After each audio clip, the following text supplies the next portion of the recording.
There we go. Now All right. You didn't like that, huh? It was great. It just left a lot for interpretation. So Oh, good.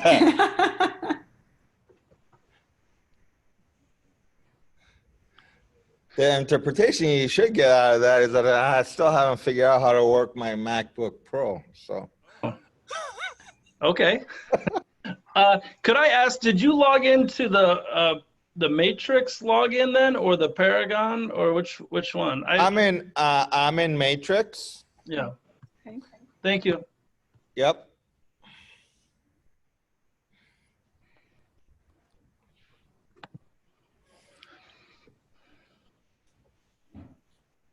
And I always tell people that one of the things that I like to do is always do a portal login.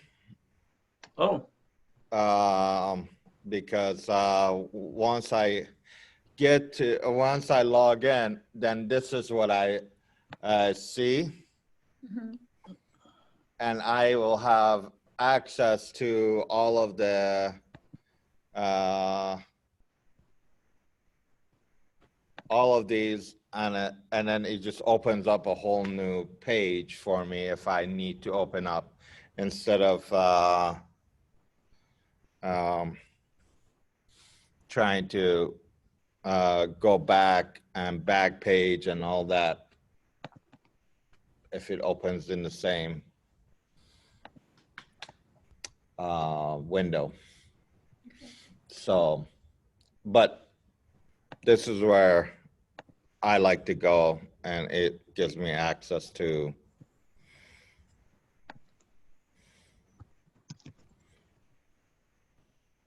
I just don't have it.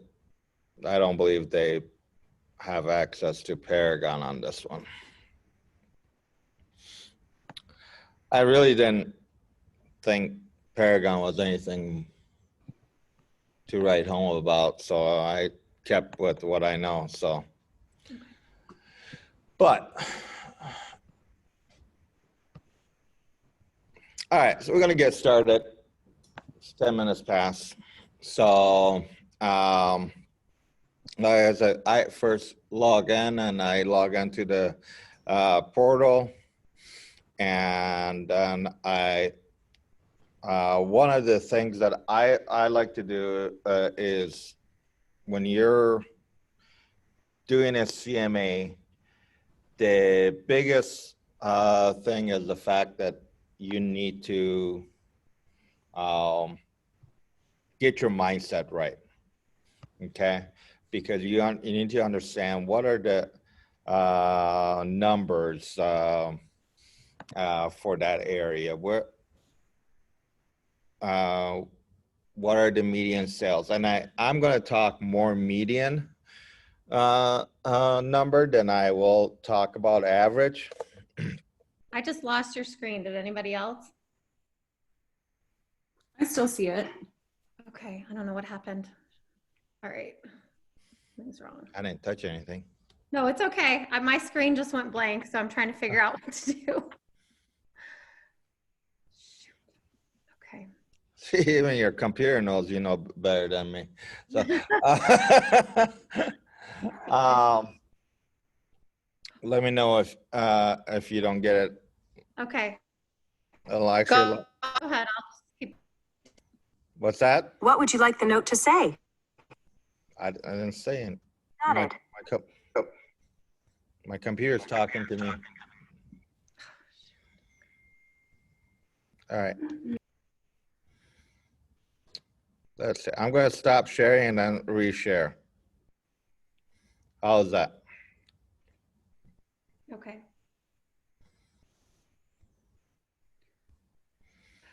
And see if that. Did I make a change? No, I don't see anything. You guys keep going. I'll try to fix this on my end. Okay. All right. So, like I said, I talk more median because valuation wise, the median number is always more closer to and more accurate. I should say it's more accurate just because of the fact that when you're doing average, it takes the number of samples, whereas median just goes right down the middle. And in some markets, we may not have many samples. So average will be always slightly off based on the year, so, or the area. So median will keep us right in the midst of, right in the middle, and it kind of gives us a good mindset. But the place that I like to go with that is InfoSpark, okay? And that's this right here. And any area that is on the MLS, you can get statistics for right from InfoSpark. So I am going to be doing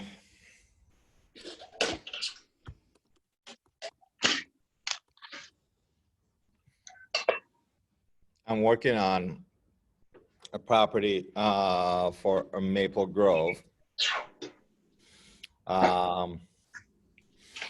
And Maple Grove,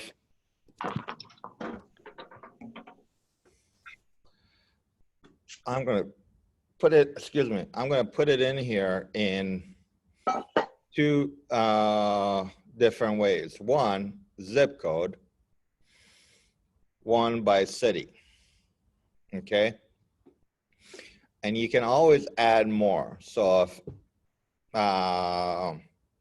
once I look up the address, we can kind of see what the school district is, and you can compare the statistics for each of those, okay? So then what I do is, if I want the school district also to figure that out, then I go in and I go into Realist and I type in the address. And it's 9257.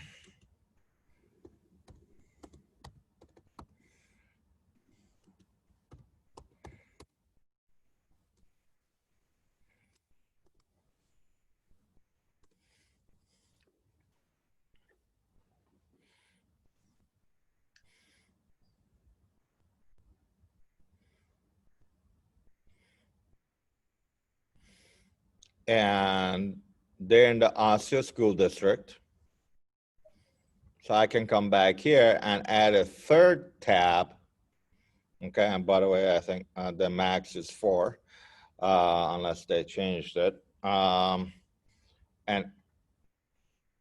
I changed that to Osseo. See how it says school district?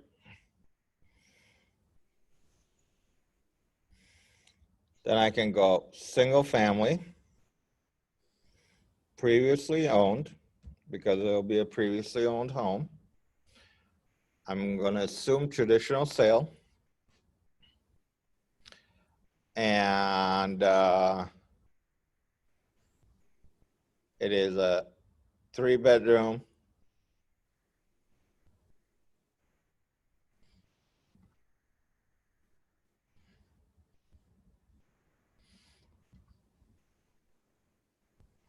And I believe they're over 2,500 square feet, but I can double check that based on Realist. They're saying 2,000, so we'll go with that.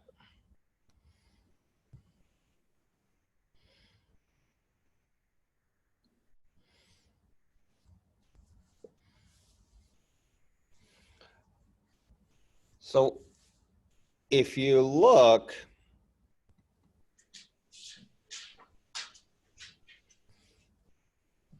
right here, these tabs here are all the different stats that you can get. Okay. Even 10K, which is the company that created InfoSpark,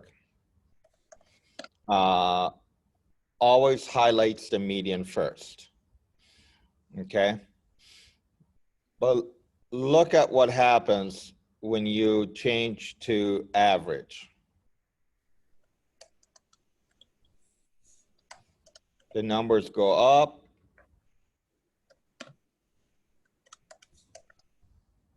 Slightly.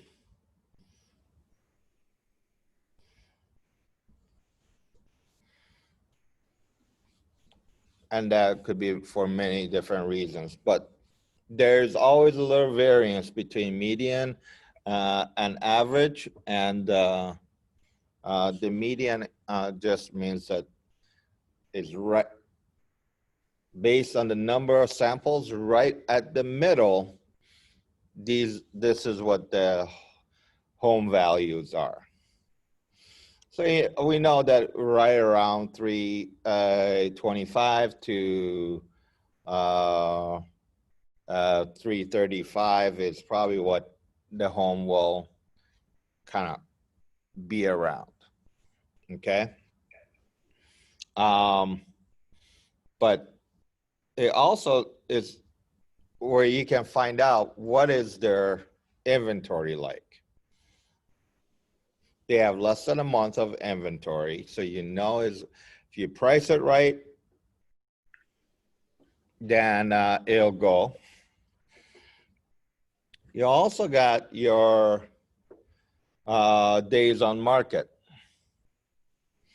And if you look over to the right side, it will tell you for the city of Maple Grove and what these colors are.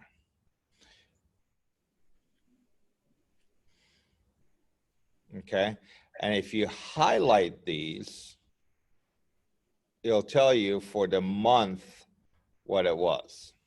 So you can actually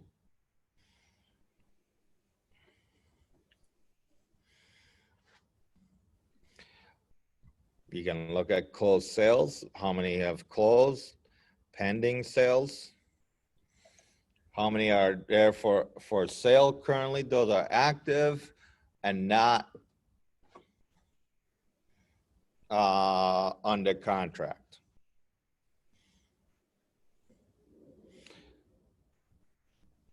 But September, they received 43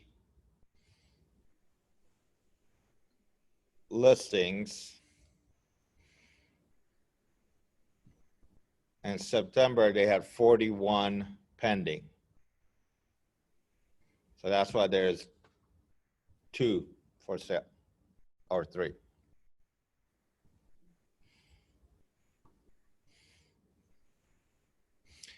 It also is good to know what the price per square feet is, because sometimes you're going to run into situations that whatever you do, you're going to have, you can't find comps. But it will be good to know the price per square feet. Okay.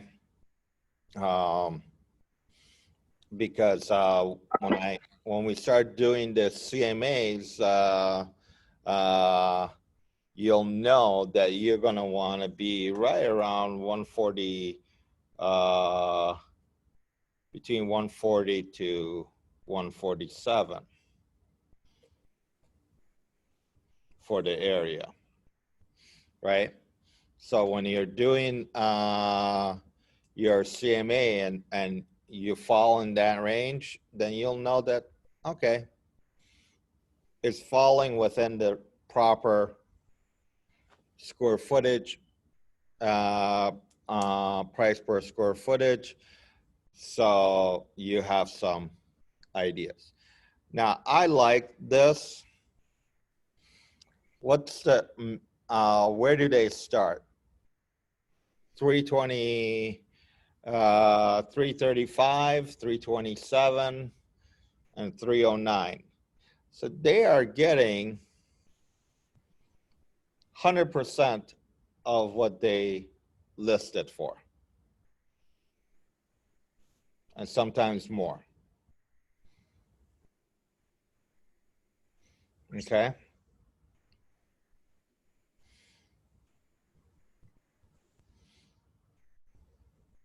And since there is no price changes, they're getting 100% of the last price. That's what that means. On a normal market, if there was a price change ever, you would see the difference there. Okay, but right now we don't have a normal market. Nothing is normal. 2020 is not normal. Neither is our market. So, so that's where you kind of get it. But for our market, this is the right number. And look, in June, June, July, August, we had some steadying, but the zip code just went up $18,000. And this is a gradual climb, where here in August, there was a peak. So this will also give you a totally different story, and that Maple Grove has a steady climb in their median price or list prices, right? And this zip code has peaked for a little bit, now it's going back up. So, but that's pretty consistent. Look at these numbers for the school district.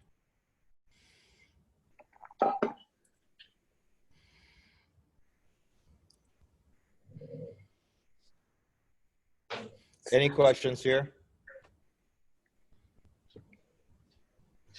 No. So right now, I got my mindset that I am looking at minimum at about a $335,000 listing. Okay. And but let's see what other numbers we see. Now, when I go to Realist, I get the name that it appears on the title, okay, of the owners. I might know them personally, so I may not know that they actually have a middle name, right? Or they might be a lead. I don't know their spouse, right? So I can figure that out. I can figure out that there is an abstract out there, and they purchased a home back in 2013, or at least the last time it was recorded, it was 2013. Now here, according to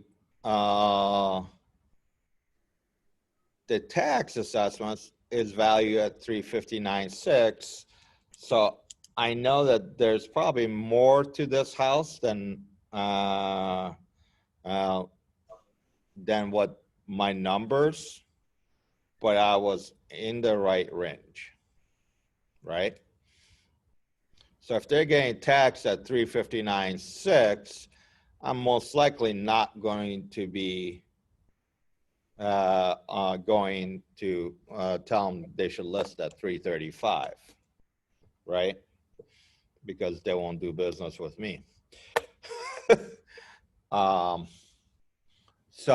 there's probably more that I need to find out about this home. Now, here, taxes says that they're at 2142.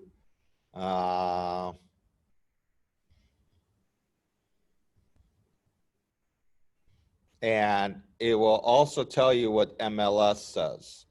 It says MLS said it was built in 2014, and this is built in 2000, according to the taxes, 2013. And you're going to find that with the new homes that were newly constructed. And so they're the first owners. Okay. How did you get to that screen you're on right now from InfoSparks? Just curious. Actually, from here, Uh-huh. I had opened up Realist. Realist. Okay. Yep. All right. Thank you. Mm-hmm.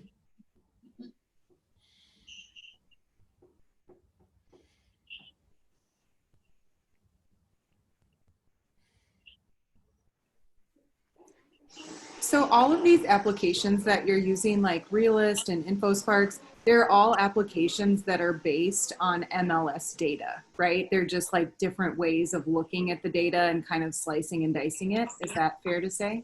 Yes. Okay, perfect. Yes. The only one that I will be talking about later on is RPR, which does not, it uses MLS data, but it does not, is outside of MLS. So you can get to it from MLS, but not necessarily is part of MLS because it's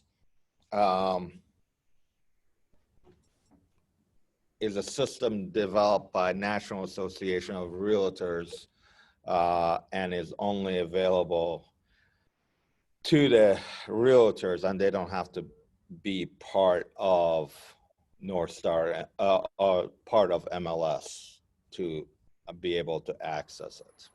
Got it. Thank you. Yep. Or at least they don't have to be part of our MLS. So, and you can look up on that one, you can look up properties anywhere in the country. So, so that's, but we'll be going through just doing general CMA based on information we can find. Like here it says 3-bedroom, 3-bath with matches to what the client has told me. Okay. And I believe they have finished the basement, so that's what they said. They're close to 3,000 square feet. And I can see that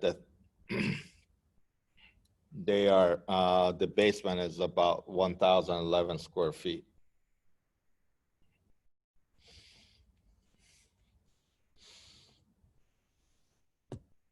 Okay. So, but it gives me the first floor, second floor. So,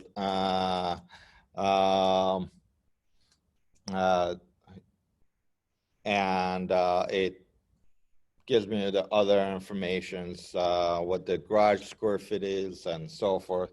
So there's a lot of information here that you can actually gain that will help you fill out the forms that you need and so forth, right?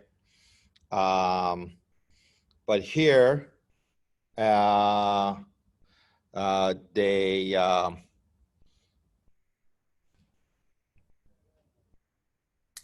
this is, the data is crunched by CoreLogic, which is a big national company that crunches numbers. And they are giving you a 428.5 as the value with the 60% confidence score. They're 60% confident that this is where you're going to be at. Okay. The high range will be at 514. Now we're all over the board, right? What do we do? So this is that whole process of now I have to try to find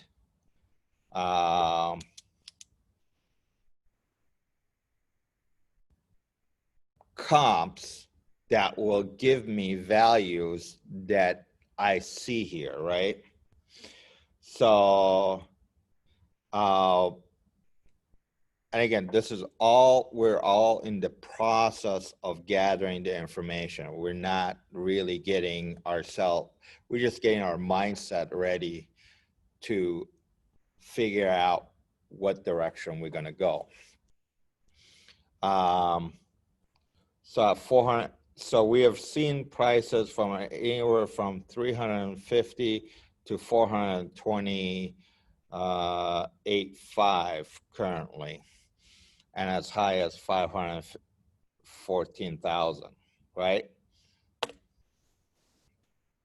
That throw anybody on a loop, whether you're new or a veteran like me. So,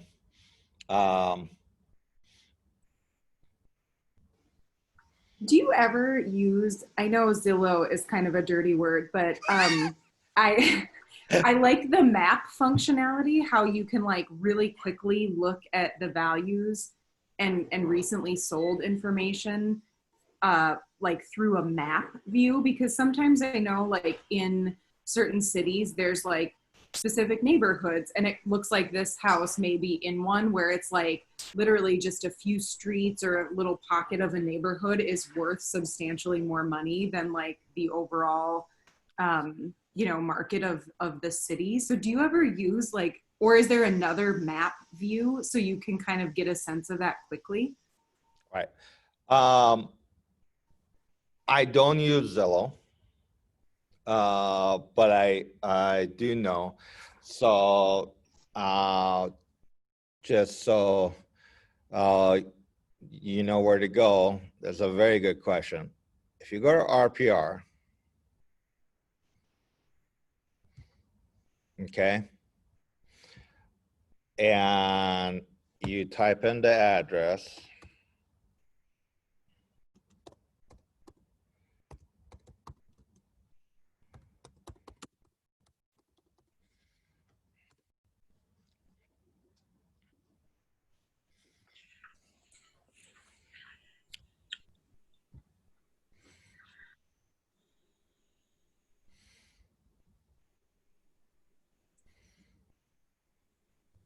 I can't get on Realist. Is that something you have to pay for? no. Okay, it comes up as an evaluation agreement, Realist end user license agreement, and then you go to it and it will not let you click that you accept the terms of use and continue. It won't let you have access. Unrealist? Mm-hmm. Good question. I think it's free. I know that. Okay. I think just the fact that is all the legal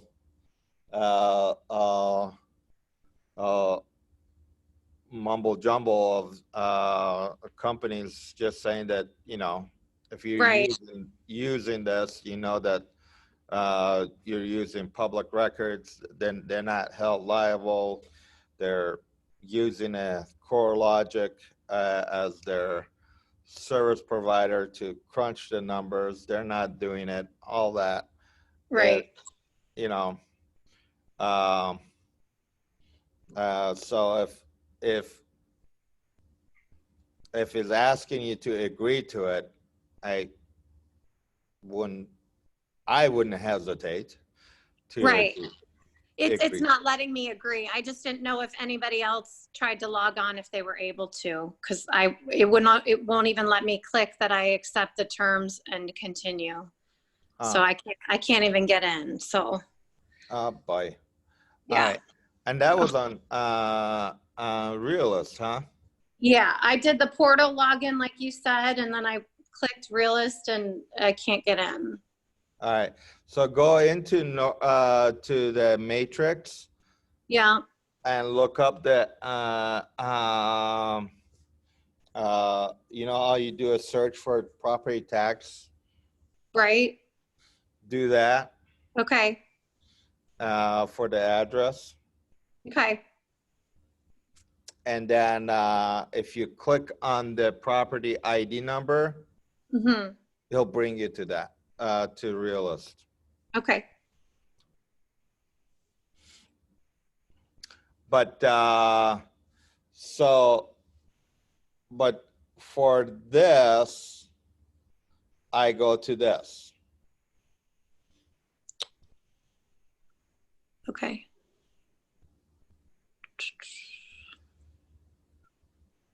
So what are you on now? Are you on InfoSparks now? No, I'm on RPR right now. RPR. Okay. Okay. All right. And so this kind of gives me the overlook of the neighborhood. Okay. Okay. And this one here's recently sold at 450,000.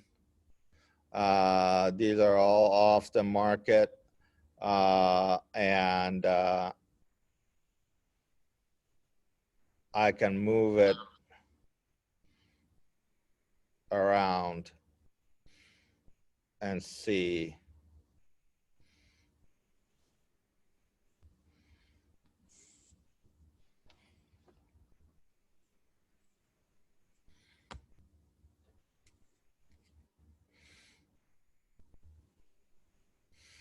Now, with Realist, I can see that they paid how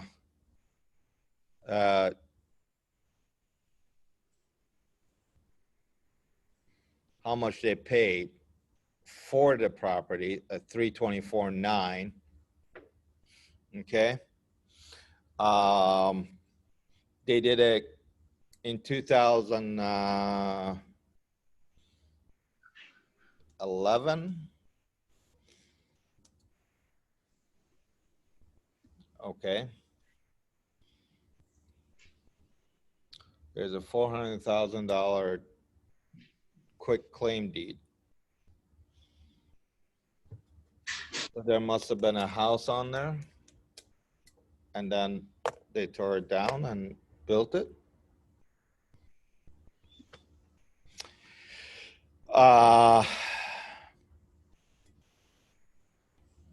This, oh,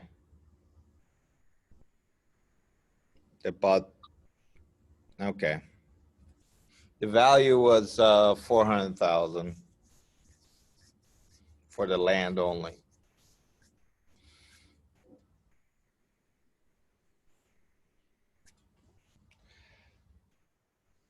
This is new to me. The home was built in 2013, but there's a quick claim deed for 400,000. That's when you ask your title company to figure that one out. Okay, it's not our job. But in 2013, they took out a mortgage of 296,065. This is, I will know that there will not be a short sale because there's no other mortgage recorded. If they have like a home equity line of credit or something, would that show up here? Yes. So you would know all the debt on the property. Okay. Yes. As long as it's been recorded to the county, then we would know. But look, what does that mortgage record tells me?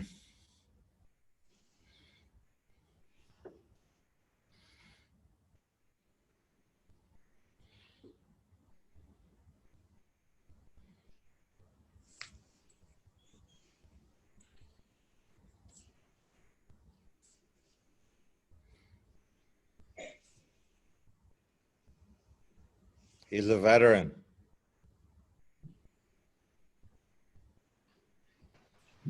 He took out a VA loan.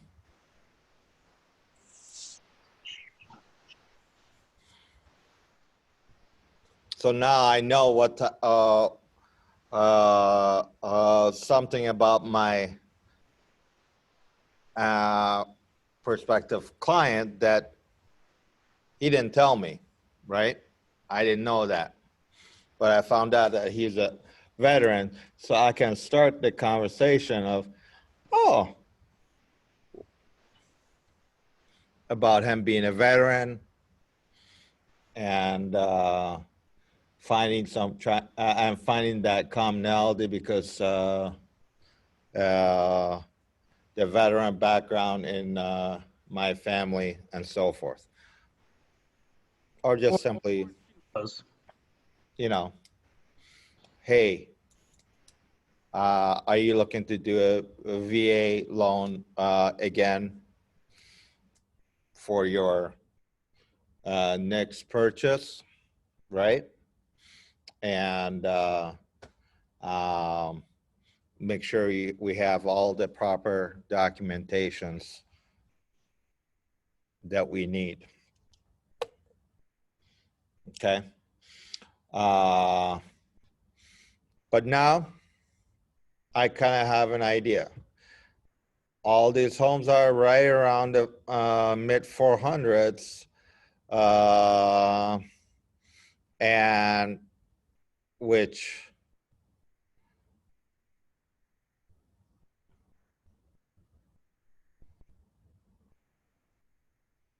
where is that price?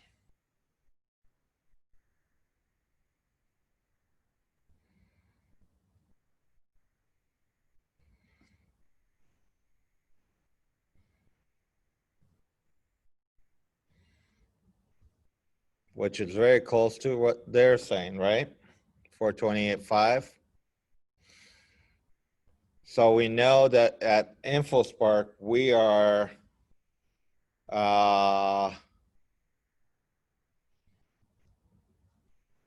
more right here.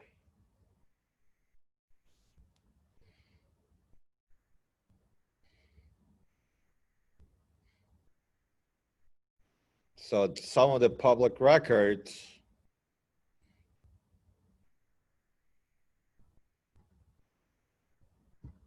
is not correct. So they don't know that they have finished, most likely finished square footage downstairs. That's what that told me, okay? Because 2 out of the 3 areas that I looked at totally gave me different numbers and they were too far off. 2 were very close to each other, 428.5 to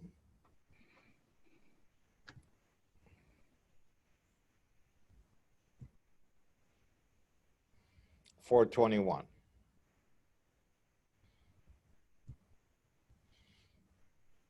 So I know now that's the area that I'm kind of looking at. But look, compared to the assessed value that Realist gives you, they give you this big range up to 514. Look at the range here. much smaller, okay? At highest about 451, and look at the confidence score. 5 out of 5.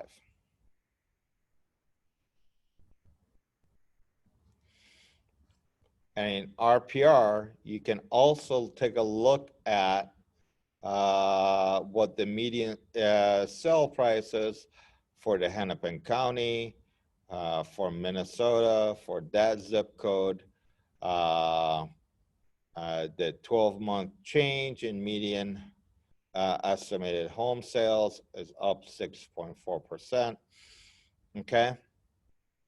But also, you're looking at if you know some changes that they have made to this home, okay, then you can add that in there, okay? You can make changes, okay? But you're gonna get a lot of information here that you can provide through the report here, which I'll show you later, okay? But now we got our mindset right? And now it's time to see what the comps are, okay? Now, I've been talking for about 40 minutes. Does anybody have any questions?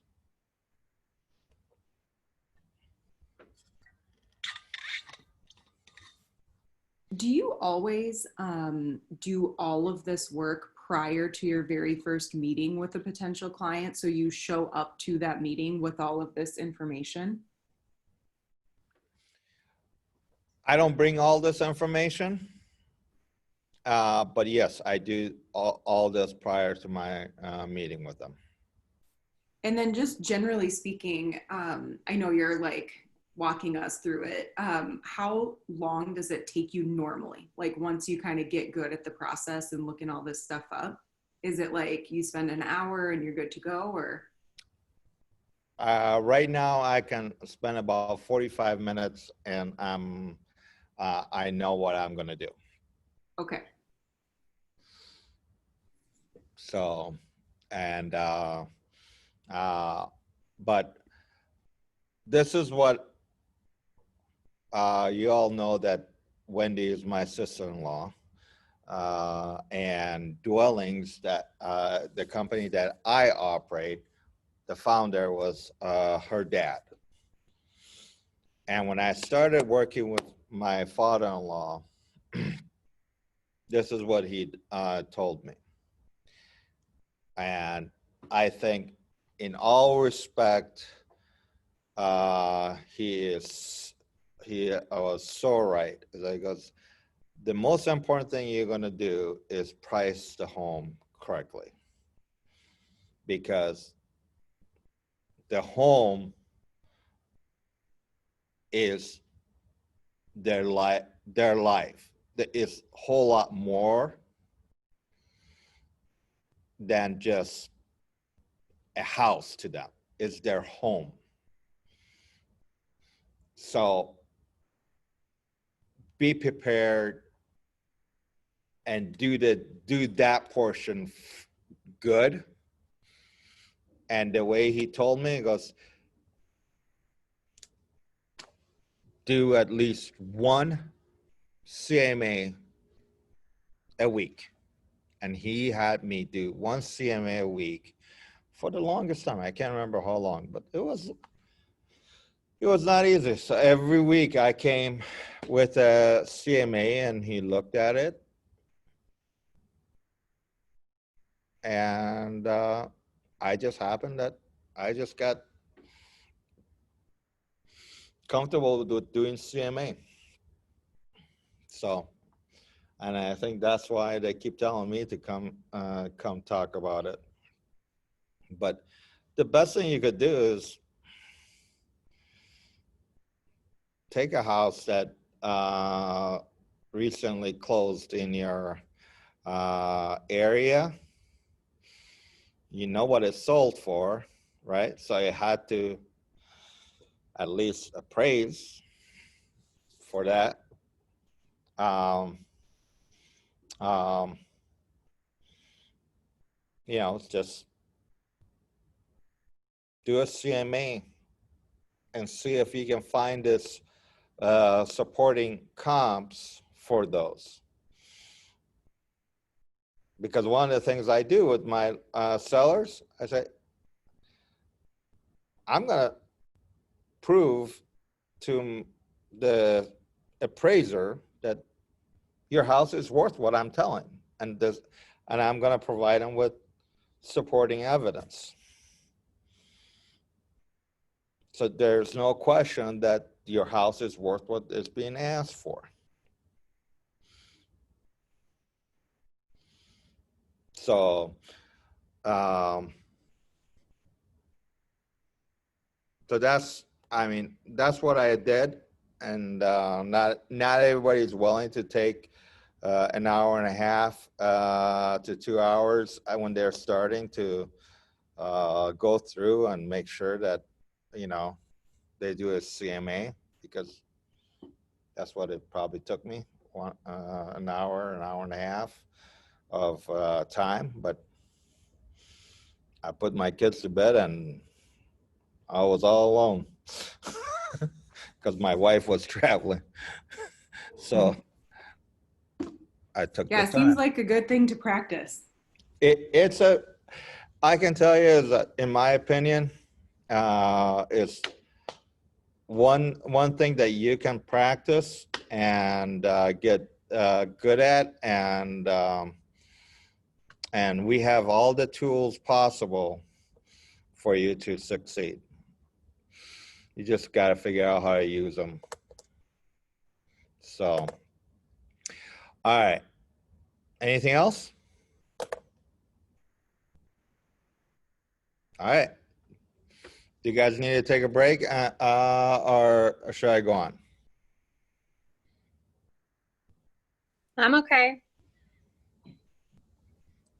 How about you guys? Same, I'm good. You're good? All right. Let's see here. All right. So now I go to Matrix.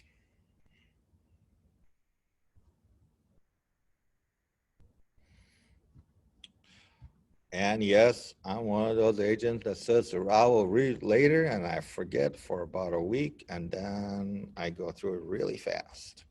So, so again, I search for the property online.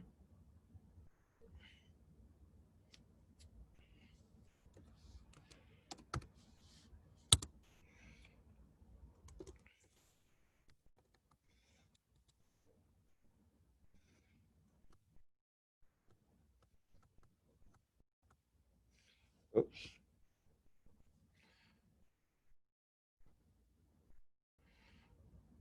Now, has anybody figured out why lane comes after lakes and not before locks?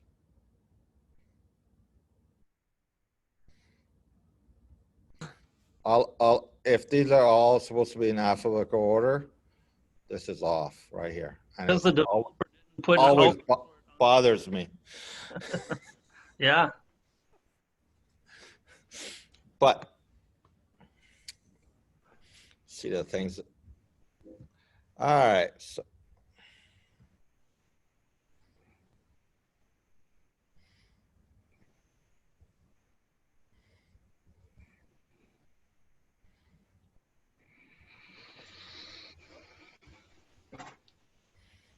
and there's the home.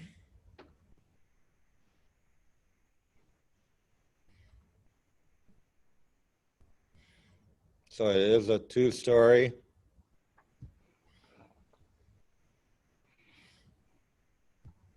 Now, they did tell me that they put a $9,000 front door to it.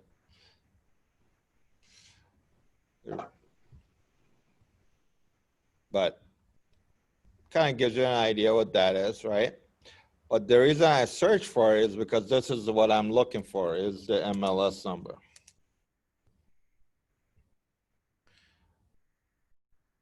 And 438-7485, okay?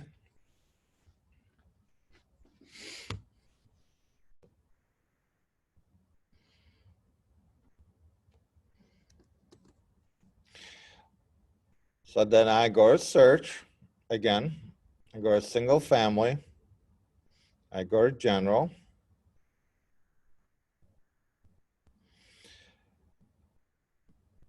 And I choose 1 mile, within 1 mile of that MLS number. And the reason I choose 1 mile is because your appraisers are supposed to choose 1 mile radius. Okay? Then I am going to go for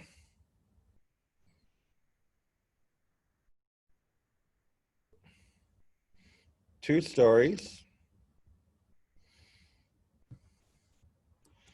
3 bedroom, 3 bath,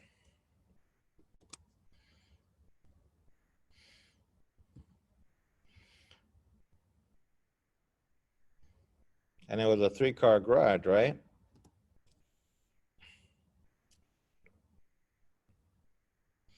But we'll just go 2 plus because not all of them are going to have 3.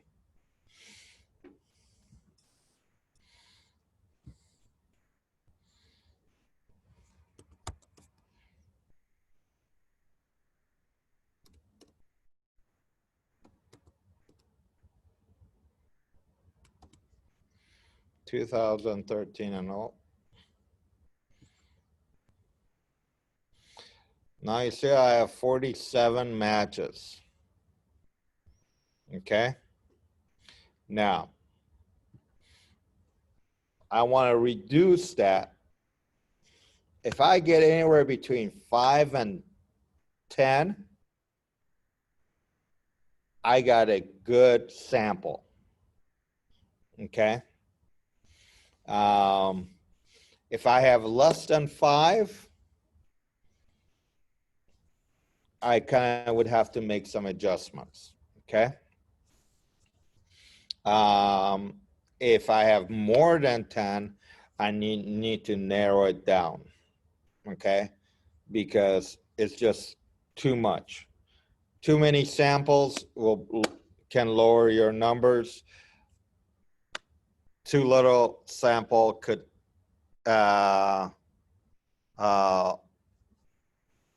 inflate your number. So I put in as much of the information that I know, okay? And then I go from there. So now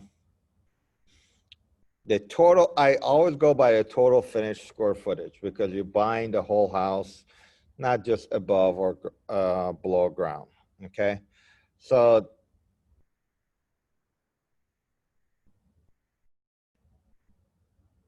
the client has told me that they're about 3,000 square feet. Tax records tell me about 2,100. So I go 2,100 to about 3,100, not 31,000. All right. And the reason I do that is just for this one.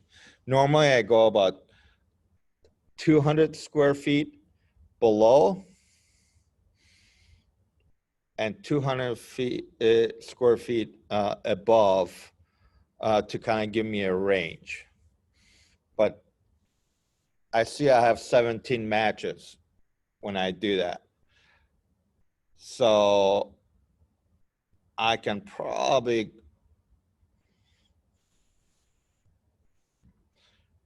we'll take a look at them. Let's see what we got. Sorry.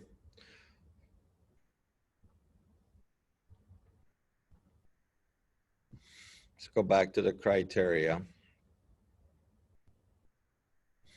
Go to sold. There we go. Click on sold. And here you want the time frame to be 6 months. So I always use a date versus the number of days, because it can vary in some.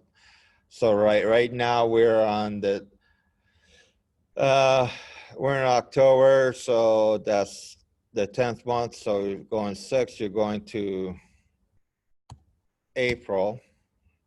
So April 1, 2020, and then I put the plus sign. Okay. Now I only have 3 matches. I eliminate. I have 9 now. Okay.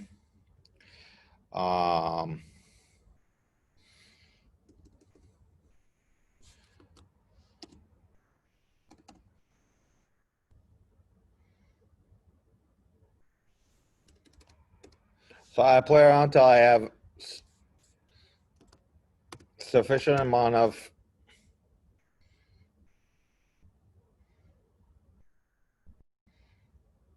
so I got 5. Let's see what that is.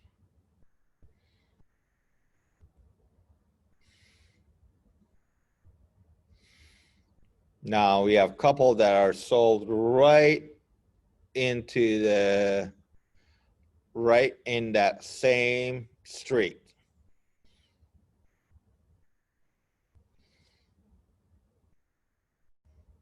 Which tells me I'm on the right track. Okay.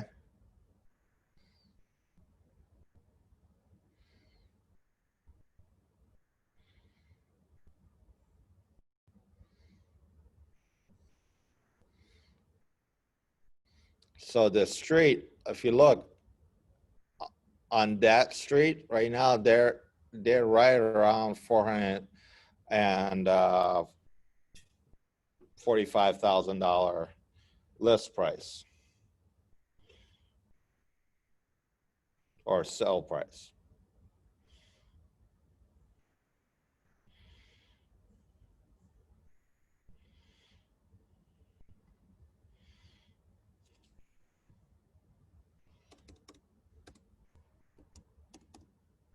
I'm going to put that 3,000 back in there because we had 9.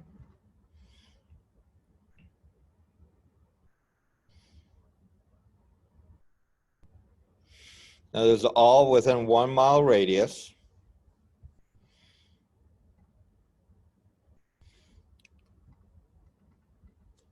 Can I go through and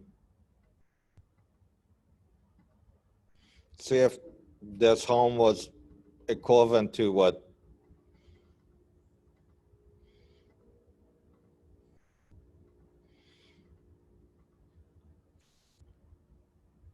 You think that's similar to what the subject property is?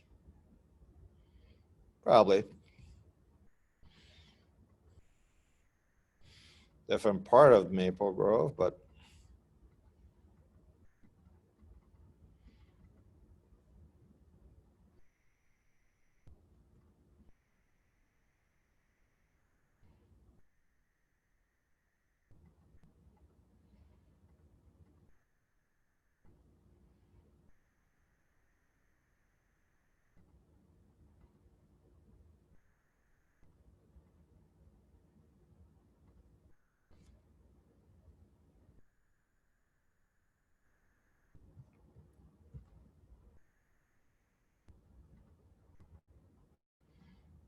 I just go through just so I can make sure that if there was any distressed ones, I can get rid of.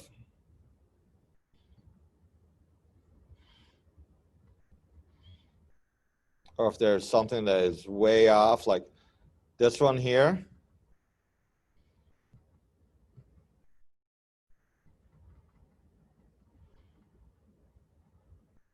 Not quite to the same level.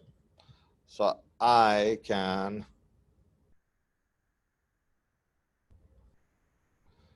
check that off and then remove it here shortly.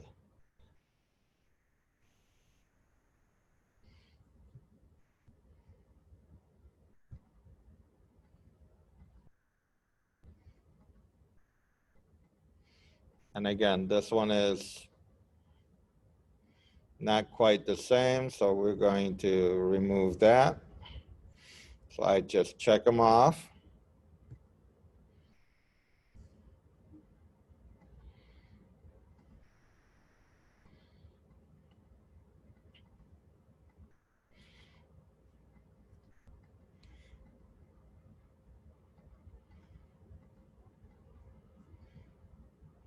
We'll keep that one.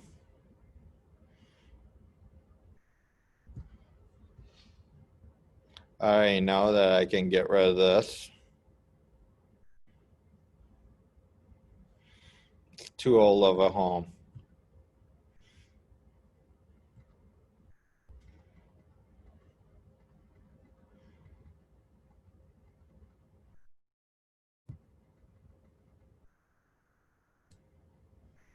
And that's good. All right. So we have that. Then I click on refine and I discard. I'm down to 6. Good sample. Click on back to action. And I click on CMA.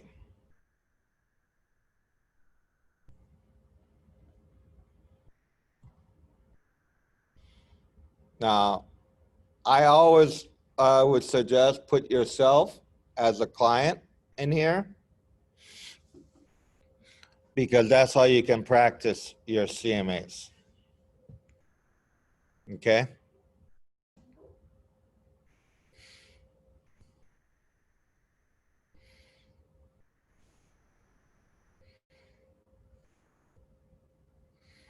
Now, when you go to the pages, which you click on, if you click on the word or the title, you get everything that is underneath it. Okay? So if you see a plus sign, click on the plus sign and make sure that you choose what you want.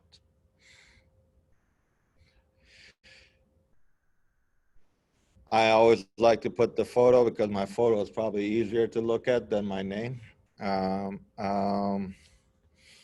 Because unless you know me, you probably don't know how to pronounce my name. So, but, so the cover, I always like to use that. So I click on that and it shows up right there. On the adjustment and subject, you always gonna wanna click on the title because you're gonna want the summary list and the price adjustments showing up, okay? On the comparables and graphs, again, here I click on the title because I want all of these information. Chart days on market, list and sell price, chart and the price recommendation. You want to make sure that if you choose not to put all of these in there, that's okay, it's your choice. But make sure the price recommendation is in there, because when we get to the end of it, what you put down in the recommendation portion if this is not there, then it won't show up on your CMA. Okay. Now, this is the section that I can tell you, you can go ahead and put it in there. But I just find it to be a lot of the information that I think they're outdated. These are not the things that our sellers are looking for right now. And we cover some of them when we talking to them prior to even or during the whole presentation, like effects of overpricing. I don't think you need to print it out for them. You know, they're smart people, right? But I do recommend you putting the map. Now, the map, there's only one map. I do recommend you have that in there. But if you do a CMA, do one with all of it and then choose which one you want. I've chosen not to put any of this in there. That's why you see my list the way it is. And once you get it to the point that you like what the information is there, you can actually click on set as default, and that will always, those pages will always be there for you.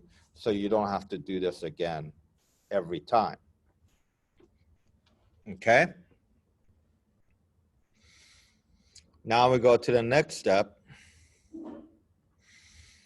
and that's the subject property. Okay. This is where you're going to put in the property that you're trying to do a CMA for.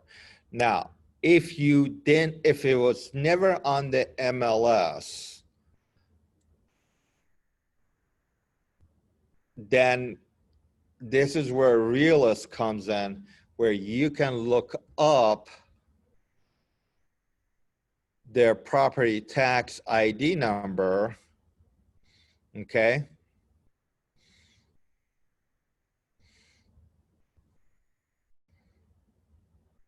Right here, and where it go? And you can put it right there. And then once you click fill, it will fill in all the public records that it can into your CMA, okay? But since this was already on there,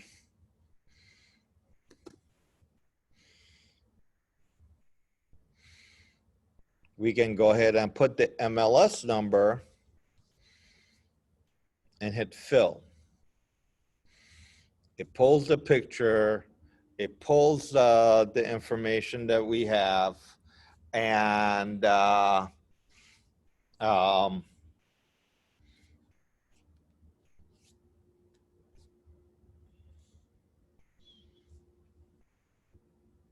kind of go from there, okay?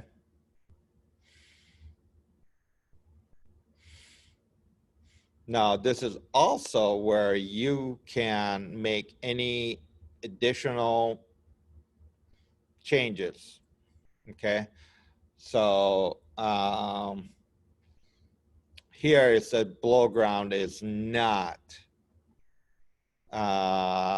finished.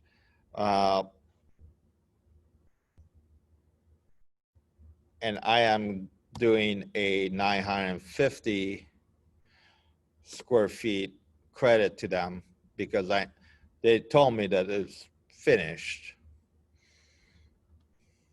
but they didn't tell me how much of it. So they just told me it was about 3,000 square feet. So I can make that change. The foundation size is listed there. at 990, okay? And the acreage and all that. So it's all good. We made the changes that we need to, okay? And then we go to the cover. And on the cover, you're going to basically, if you've never put your agent information, you can go to edit my information, put your picture, your contact information, and save it. And you go from there, okay? And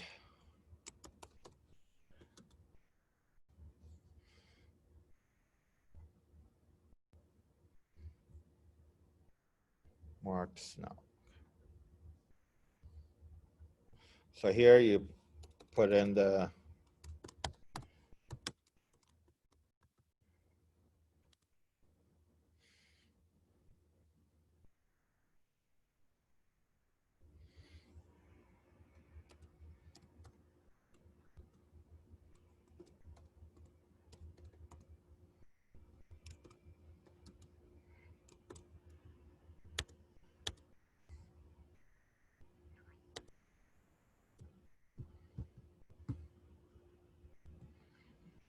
yeah.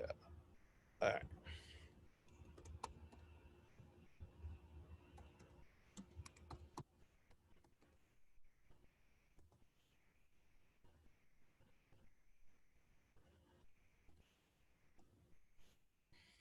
Normally you would have the contact information auto-populated if you add them at the beginning. I put myself in there just to make things a little bit easier, but I'm overriding it here. Then I go to the comps. I've already selected. Okay.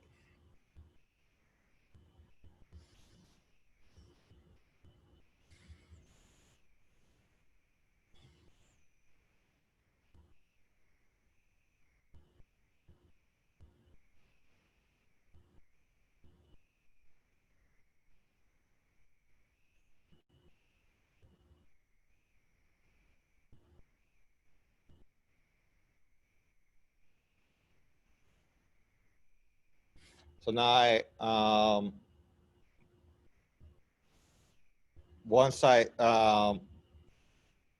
initially I only had one marked on that list. Okay, when I went here and refined everything, I only had one of them checked. That's why only one showed up. So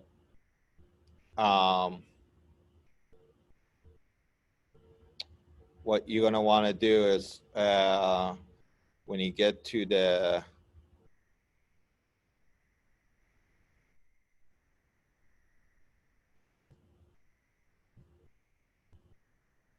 comparables, just go ahead and add it, and then you add all of this in here.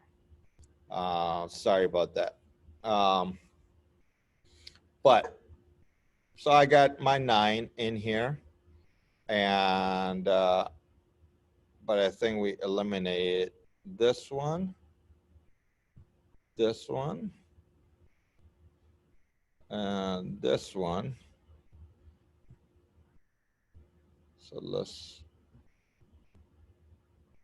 remove those.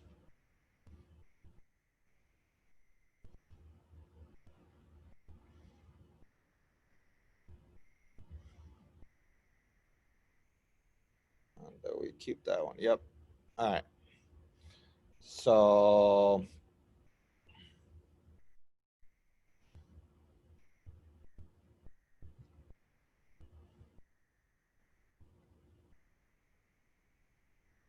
I have all the right ones. All right.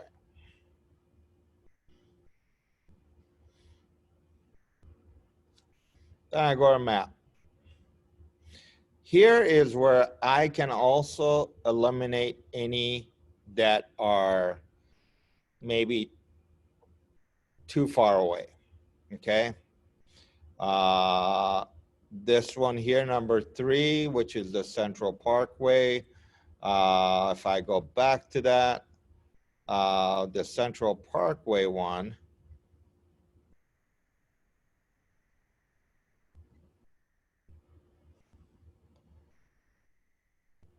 it's almost near a lake.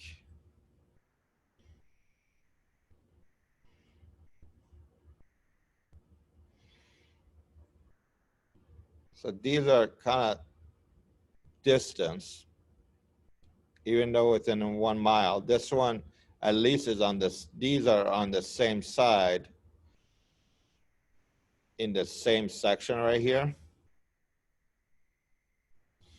This one is going on the other side of Elm Creek. So I would eliminate that one.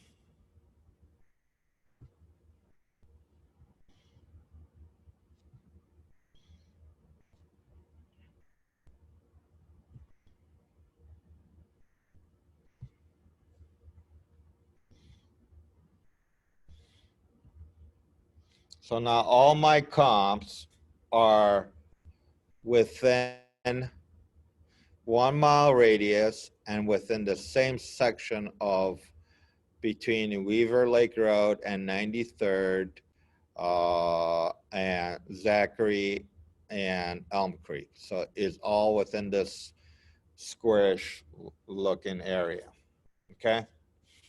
I can kind of go on with that, okay? So I go to my adjustments. Now, when you go to adjustments, there's 2 ways you can do this. You can either do it in a detail mode, which will take, you can compare side by side these 2 properties, okay? Or in a single line, okay? Whichever way you do it, this is where I would go and look into. These are all 2 stories. These are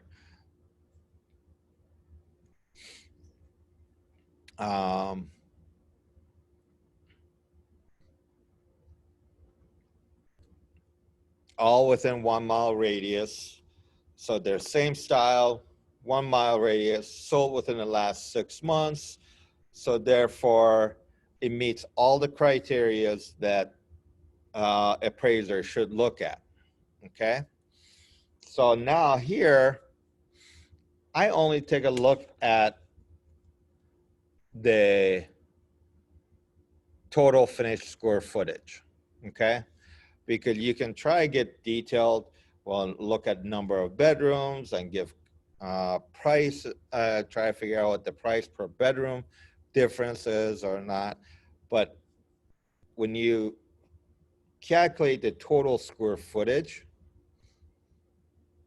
you're accounting for those bedrooms that are either extra or less, or that extra bathroom, or so you figuring out that square footage, okay? Now, get out your calculators or your phone with the calculator, whichever one, because we're going to do some math. So the first thing that you're going to want to do is figure out the price per square foot of this sold property, your comp, okay? The first home sold for $349,000, but it had total of 2,603 square feet.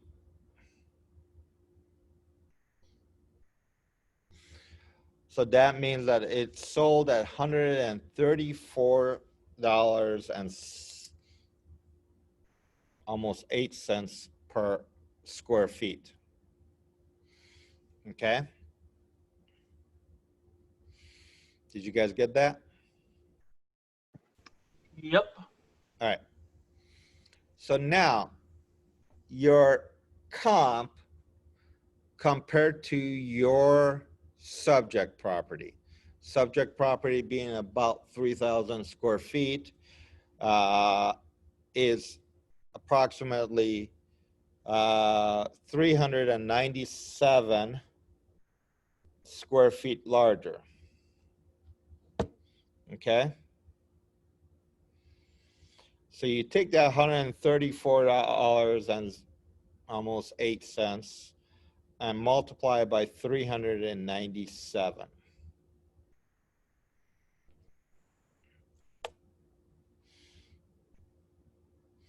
Which means that you are approximately $53,228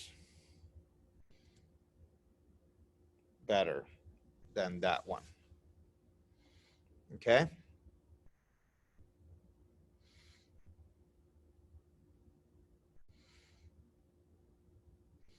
Now, the next home was 2298 square feet and sold for 450,000. Somebody want to do the calculation and tell me how much square feet this home sold for?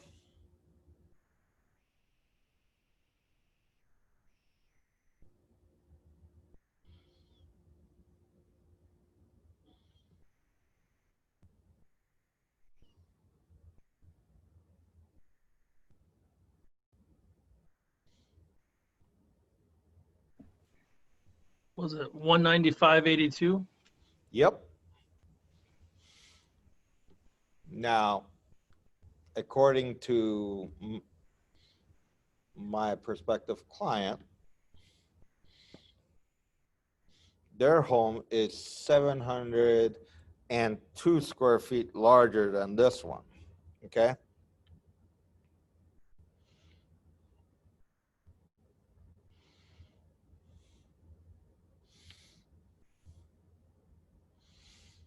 Which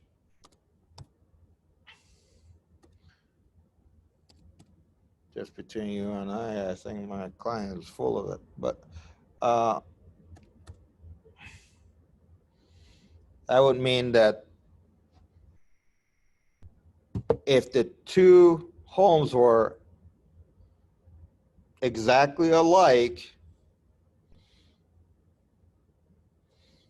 that home should sell for $137,000 more. Okay. Now on the next one, who wants to do that one?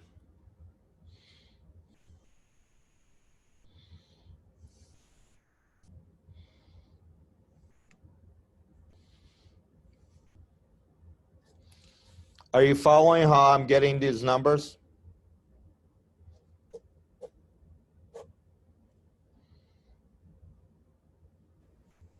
Yes, I am.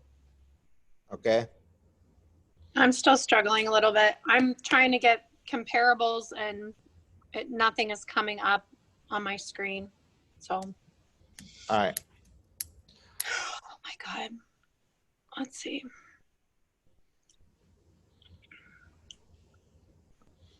I'm gonna try again.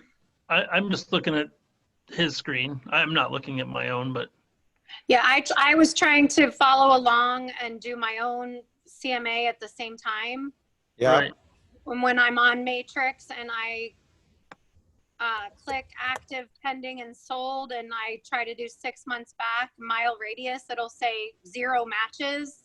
And I know there are houses in this neighborhood that have sold in the last 6 months, so I don't understand why 0 matches would come up.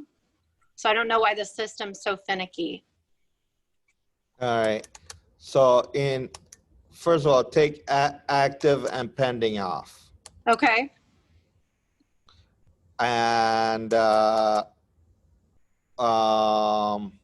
you put a date for the, Yeah, I went back to April 12th to do 6 months from today.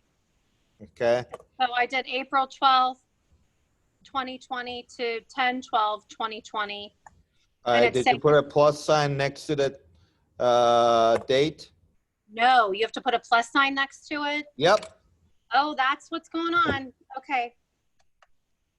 All right. Okay, I better write that down. Otherwise, it will look for anything that's sold for that day. Okay. It turned it into red and it's still had nothing come up. That's weird. God. Okay. I'm sorry. I can't figure this out. No, that's okay. We'll figure it out together. Okay. But All right.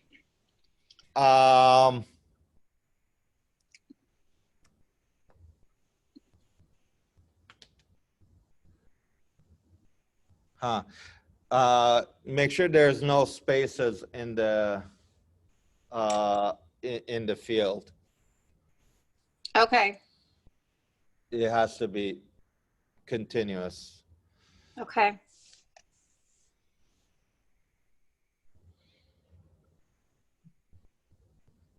Oh my God.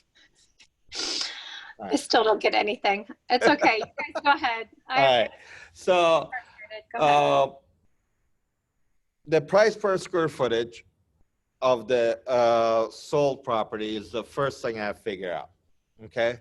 Then I figure out the difference between the comp and the sold and the subject property. And I multiply that. That tells me the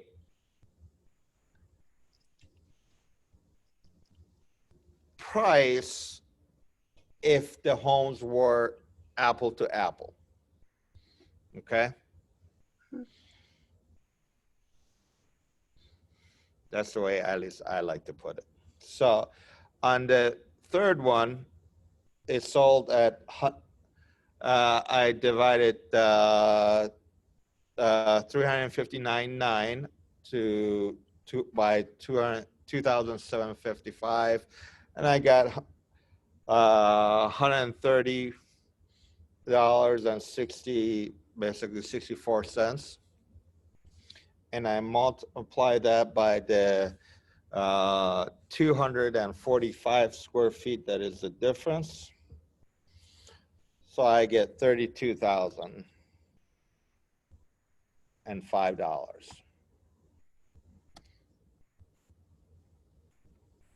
Okay. Now, in this comp, we do not have a in this CMA, we did not have a property that would be larger than our subject property. So therefore, you're not going to see a negative number. But if there was one, okay,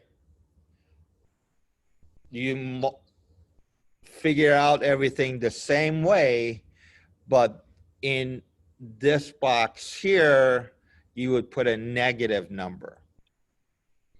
So you put the minus sign first and then the value, and that will always take away. Okay? Oh my God. And on the next one is at 422,000 and is at 2807 square feet. Everybody agree that is at $150.34 a square feet?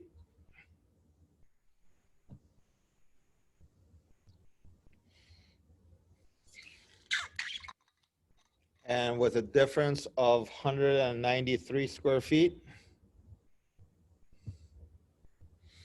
So this one would be 29.15.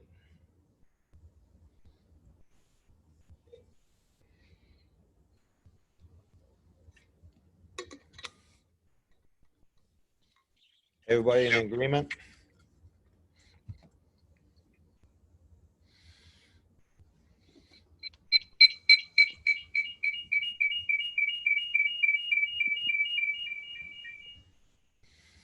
Now on the last one, it sold for 444,000.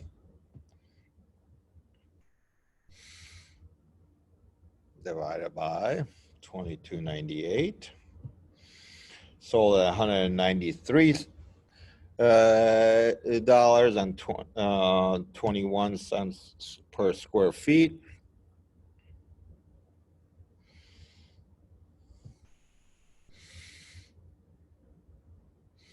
At 702 square feet different.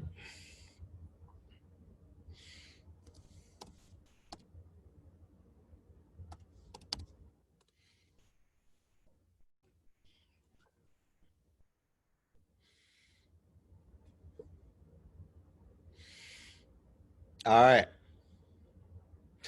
So now, before I go into the pricing, when we started, before any adjustments, our median was at 422. The lowest was 349. Average was 404.98. And the high was 450. With the adjustments we made, now our median is at 451.015. Okay. Our average is 482 and lowest 391. And our high is 587. Okay.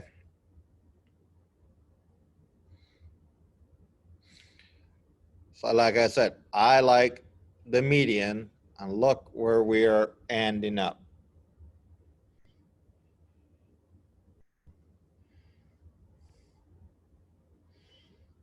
Right around where we're supposed to be.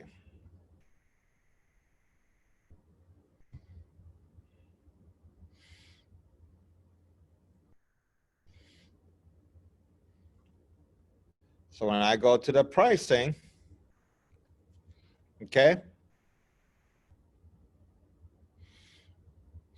this is where I have to, remember I said we need to kind of set our mindset for what prior to doing a CMA. This is exactly why, because now I'm coming in with a mindset that I know that average the median list price are right around 449, 464 for Maple Grove, and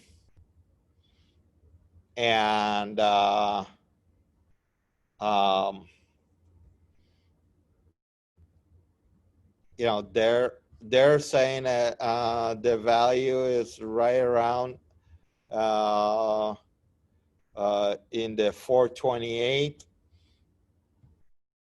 This is saying 421, and my CMA is saying 450. Okay. So if I want to get 450 for this house, right, for my client, then I need to have a strategy for them, right? And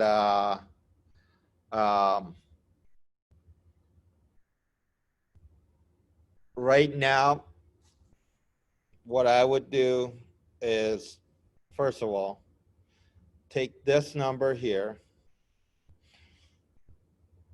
or that verbiage, copy it and put it right here. Remember I told you that suggested list price page? If you don't put it in, whatever you put here will not show up. That's what I'm talking about. So suggested a price of $451.15. That's right at the median. But I want to make sure that we don't run into appraisal problems. So what I would do is I would put in a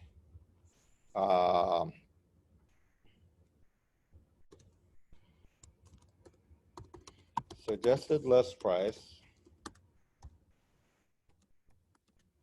of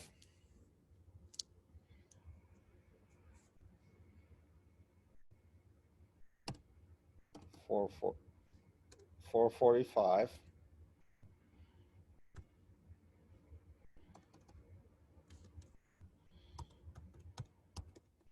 allowing for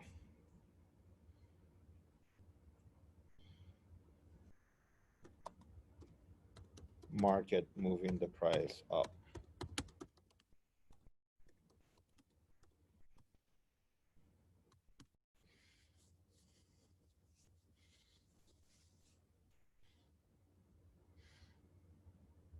Now I could, or I could go in 440, you know, but I think at 445, it's a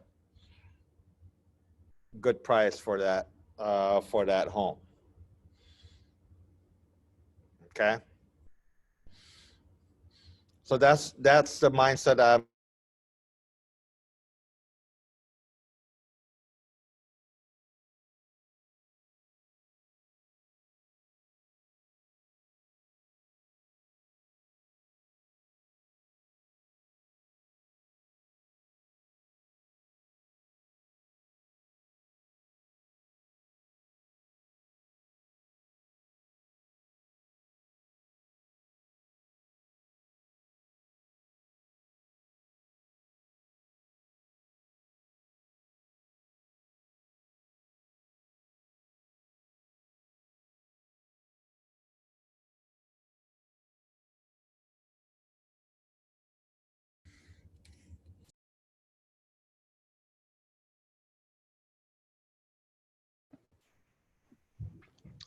Did we just lose him? I think we did. Okay. Anybody else confused? A little bit? Not at all? Think I'm okay. Okay. It's a lot to take in though. Like it's a lot of steps and it's a balance. It's Yeah. definitely an art and a science. And I think he's spot on that like we just need to do it, right? Like, and just practice it and it'll start to come more naturally. Yeah, I was gonna say I agree. Definitely, like practicing it more and doing it more times will definitely help. But yeah, it's a lot to all take in at once and remember. Yeah. I always seem to like when he's working with me, I can follow along really well. And then when I go back and I start doing it myself, I start to get stumped. Oh yeah.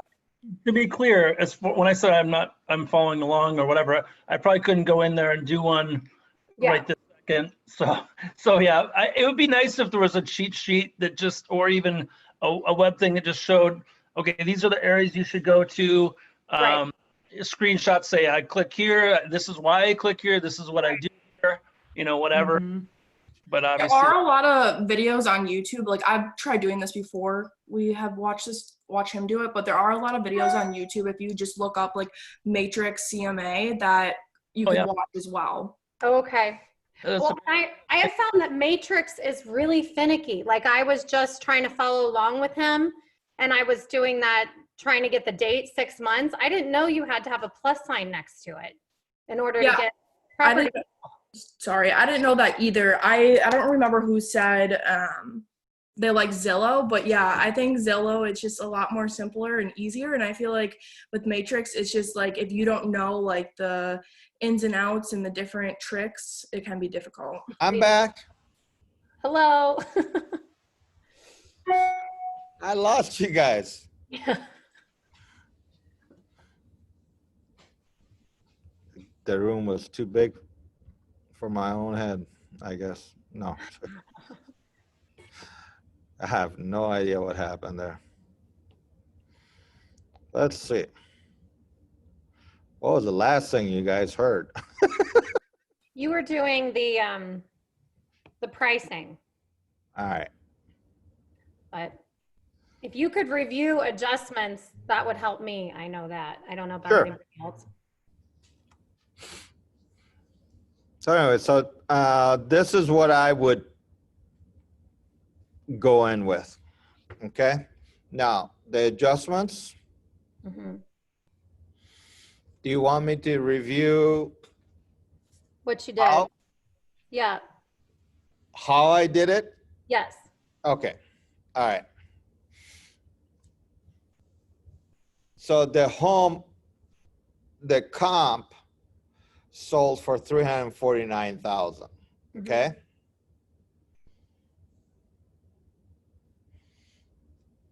And it had 2,603 square feet.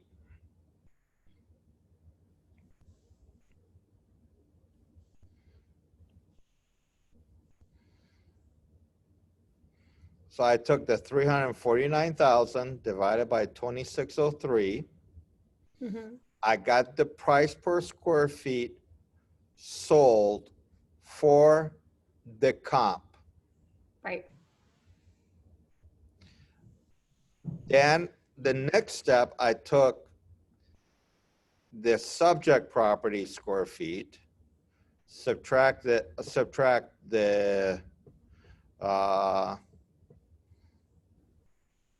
comp square total finished square feet, and I got the difference.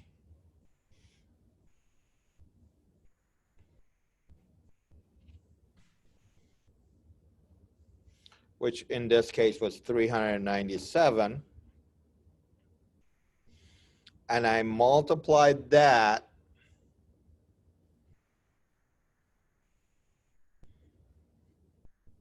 By the price per square foot.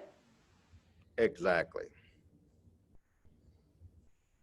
Okay.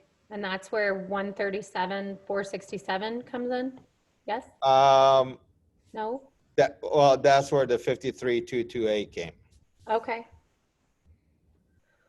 Now, what that did is that it added to this adjusted price. So if these two homes were apple to apple, the value of your subject property would be at 402,228 based on the first comp. Okay? Mhm. For the second property, it would be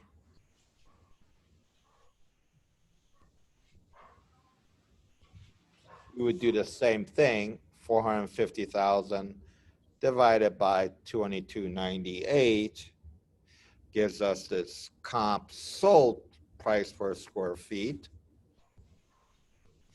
and then multiply by the difference, which was 702 square feet. So we're taking the numbers from two different equations, multiplying them.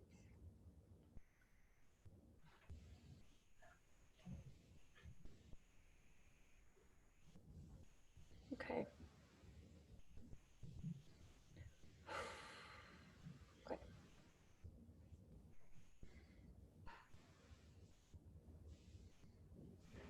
Are you getting the same numbers? Yeah, I'm just having trouble keeping all the steps in sync. That's All right. all.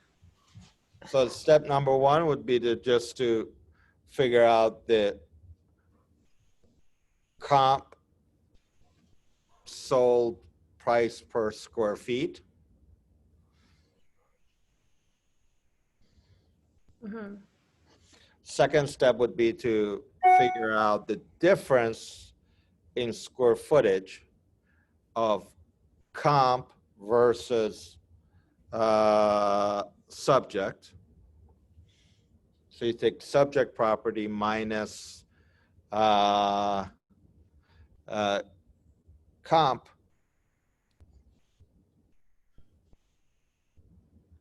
total square footage, and you get difference.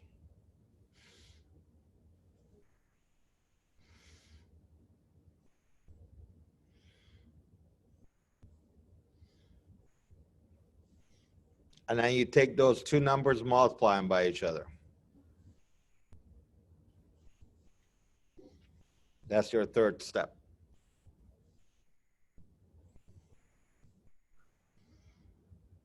Okay.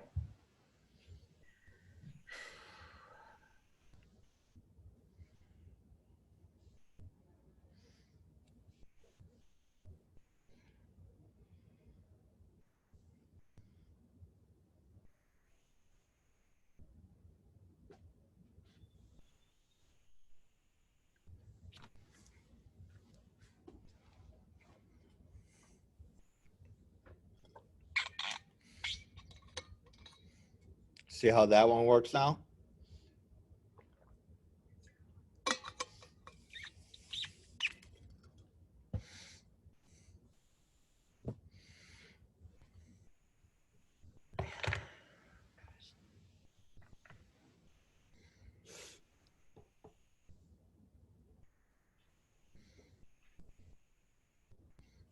Well, good on that one?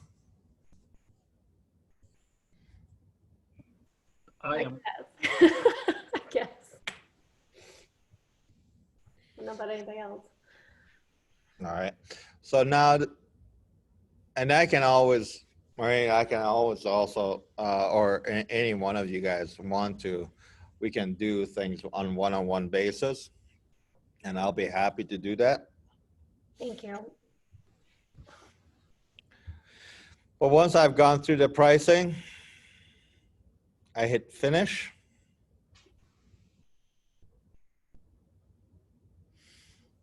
And if I hit view CMA,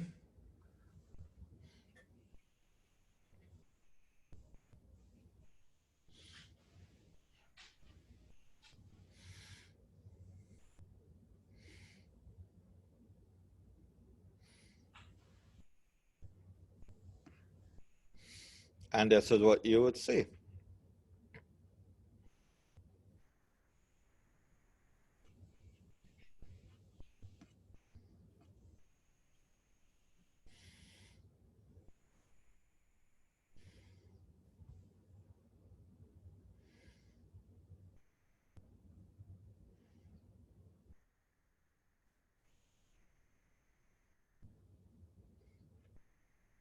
And that way they can see the comps. They see all these numbers.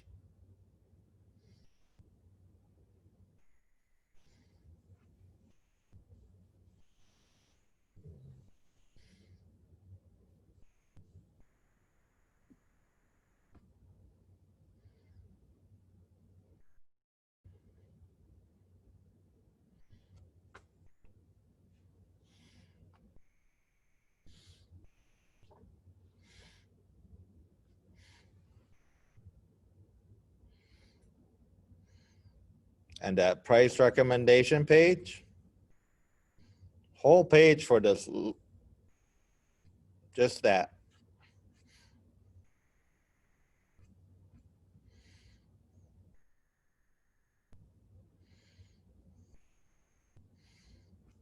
Now that's CMA through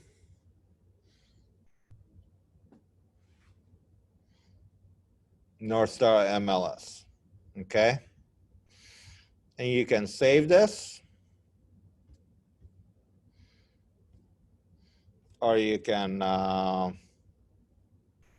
email it, okay? By hitting email, and that would be then you would be done. Okay? But I always hit the save. Now I'm done. Now, let's jump to RPR. That property, they're saying is that, oh, by the way, what was my price? 451. Look at the top range.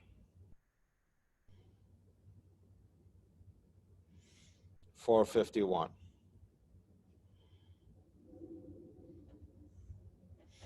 That is as close as you can get.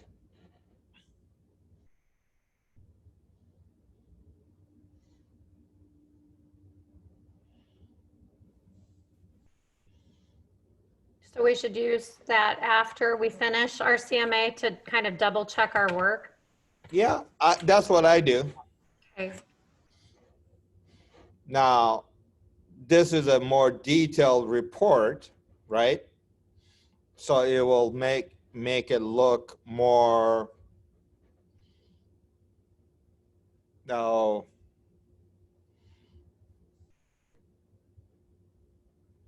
like I know what I'm doing, right? To them, because it's over 60 pages when you create the report in general. Anywhere from 50 to 60 pages long. Now, I don't recommend you printing all of them, so make sure you have the client's email and send it to them.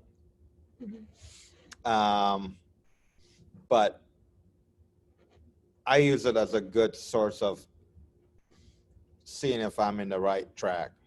Okay. Okay.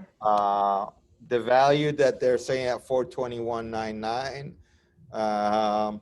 Again, I'm still in the right range for that.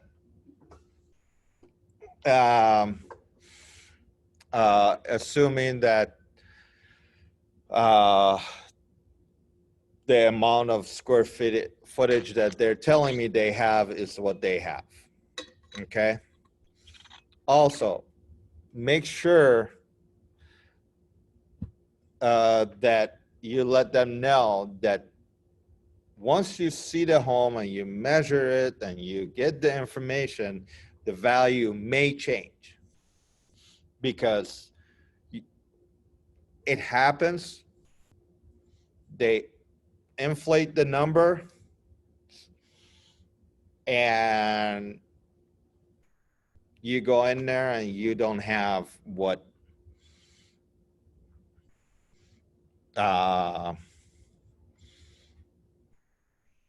you thought you had.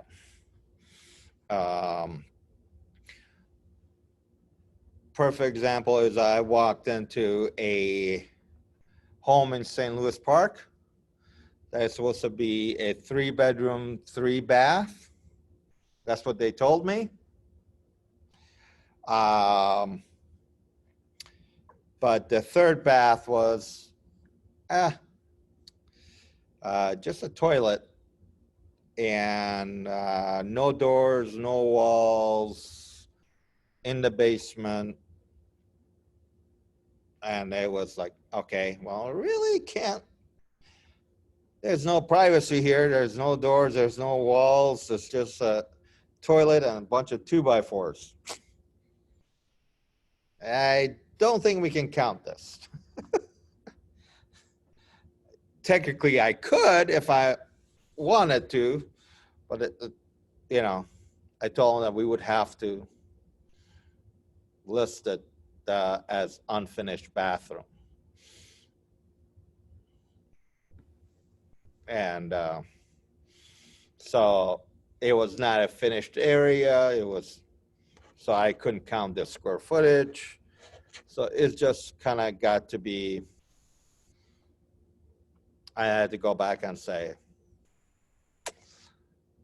we need to change that. It made about $5,000 difference, but that's a lot to them. So I did an open house recently that said it had 2 baths, and the bathroom in the basement was similar to what you said. It was just a toilet and a sink, and it was basically in the furnace room. And yep. there was no walls, no privacy. It was just kind of, is it usable? Sure. Is it a bathroom? I would say not really. Right. Because technically it is. Yeah. Right. And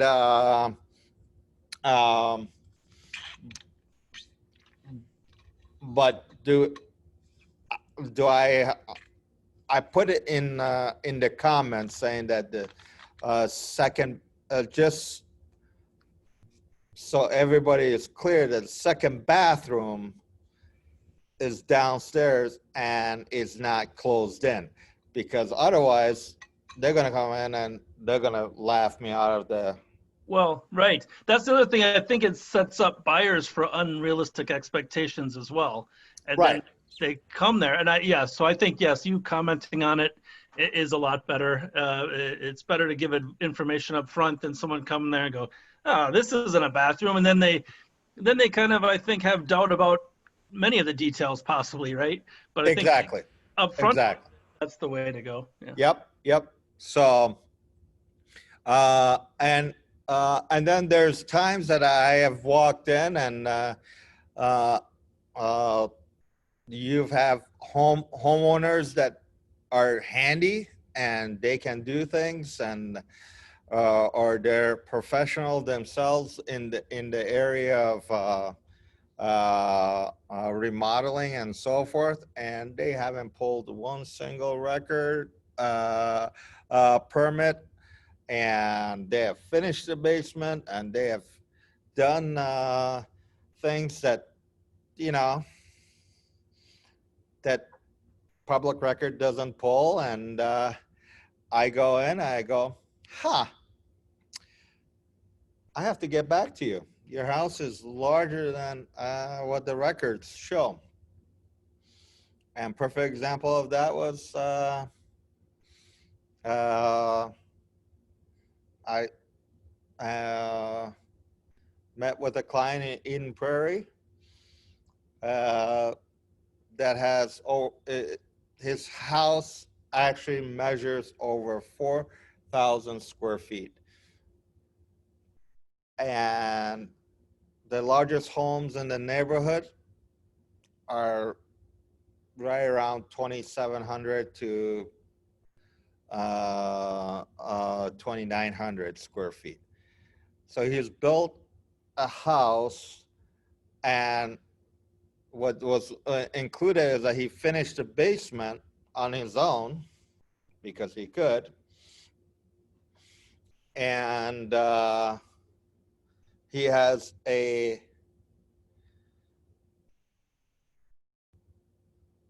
house used to belong to a cop, and a cop had a gun range down there. So that's a finished area that has never been disclosed. Nobody knows about it. So what happens with that if they didn't pull a permit, and let's say they added bedrooms, or they added a bathroom, for example, and it's not on the public record? What has to happen with that as a listing agent? What do you say to them? Well, I mean, you hope that what happens is they say, okay, is a benefit of the seller, so there's nothing you can do. You can't. You don't want to tell them to go and say, tell the city that they have done that. Okay. Right. But what happens is that when you list it, did you notice on the record on that realist, it said MLS said this many bathrooms, and tax said that? that's what you would see till the next time it becomes available to be sold.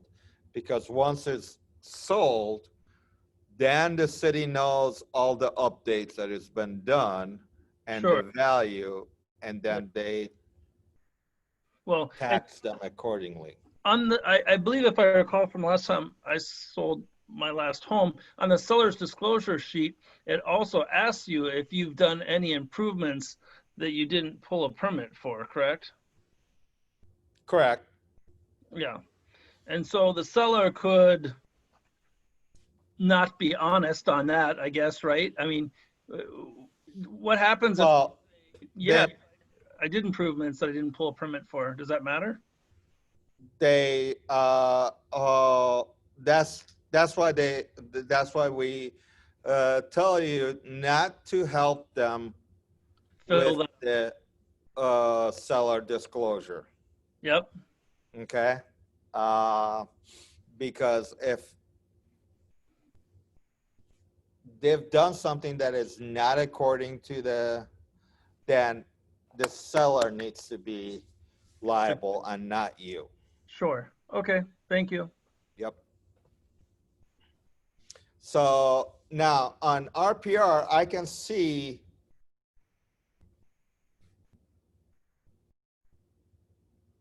what homes they used for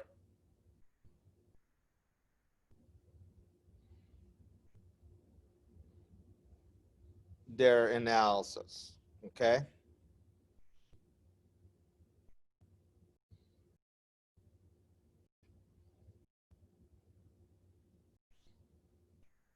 By hitting that view detail. Okay.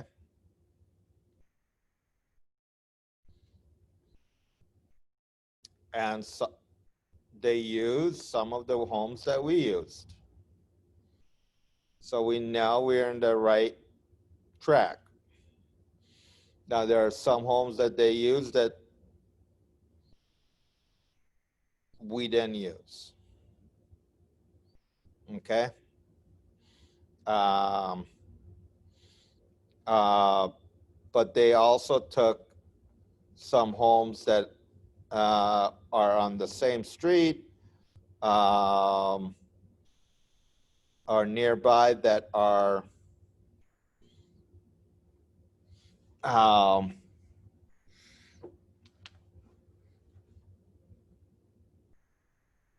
off the market. Okay.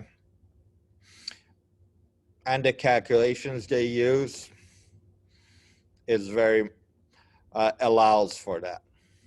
Okay.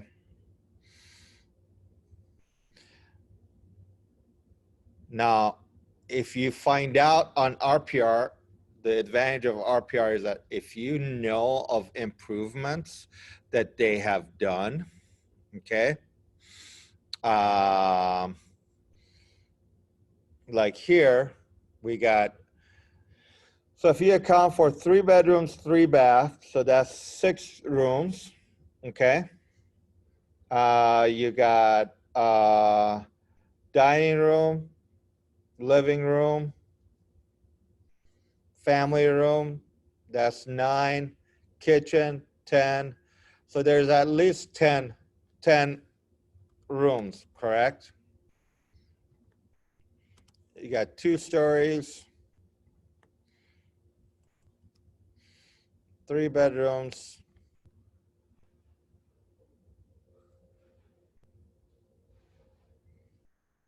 1 and 2, okay, and 2013.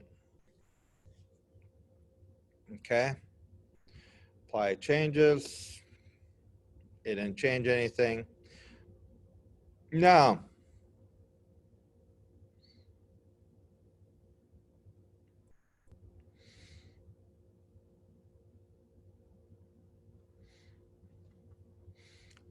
he told me that he replaced the door.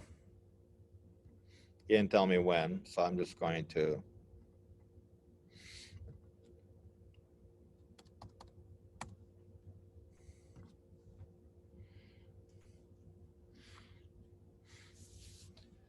just that improvement added $5,000 to his value, $6,000. Okay. So you can find different improvements here.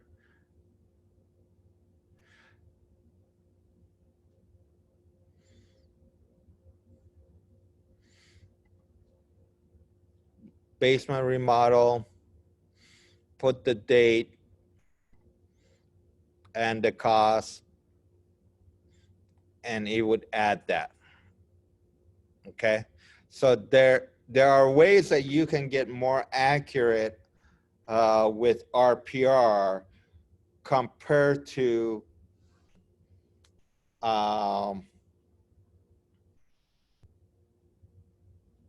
just standard CMAs through whether you use Northstar MLS or you can use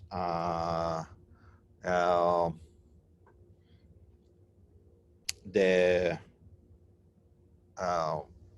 what's that CMA online thing that you have, cloud CMA.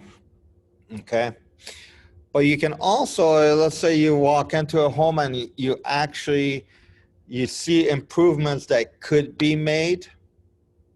Okay, but they don't want to do it. You can take that and say, all right, it will cost you $10,000 to put in new countertops in the kitchen, okay? And appliances. It'll take that $10,000 off the value, okay?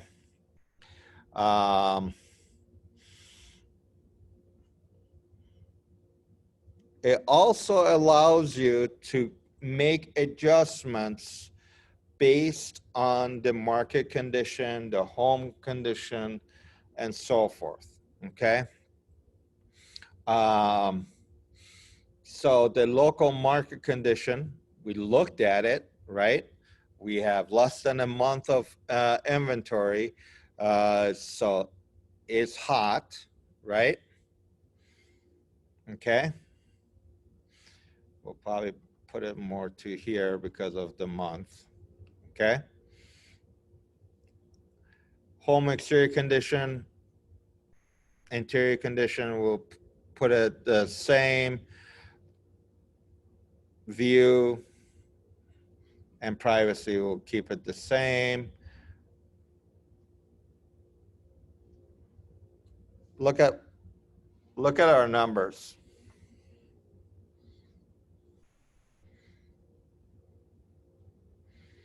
I can probably go right there and I would get exactly right around 445 that I want.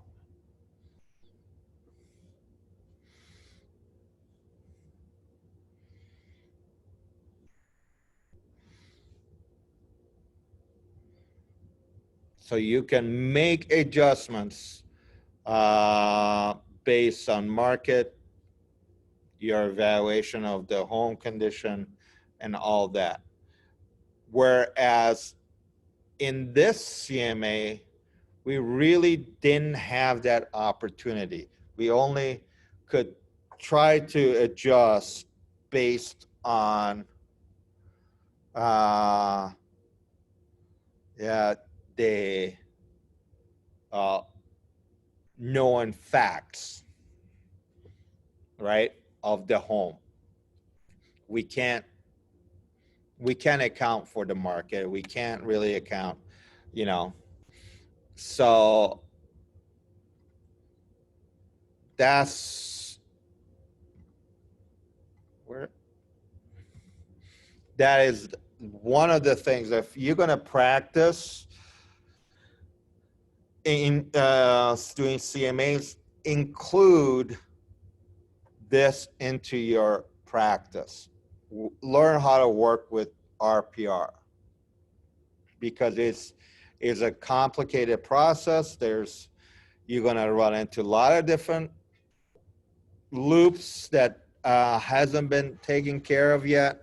Like, for example, homes that have never been on the market, first-time homeowners well, the first owners, and they've had it for 50 years. Okay? That home has never been on the market, so you're going to get some weird numbers. Okay? You have to kind of figure out ways around it, and I can always be of a help. Okay? Now, the good thing about RPR, any changes you make, okay,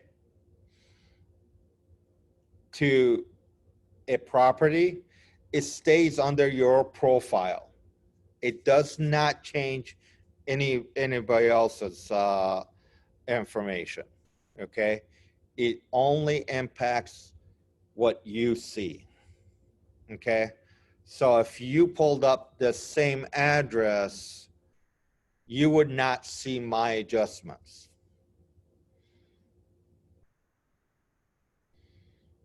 Okay? And when you hit create report, you can do property report, which is good for the buyers, a seller report. You can do flyers. You can do mini property report. This is a good tool to have at your open houses, okay? Because this is what they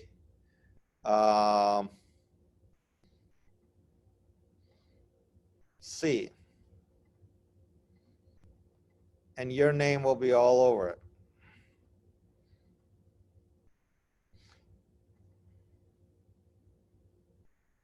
Okay?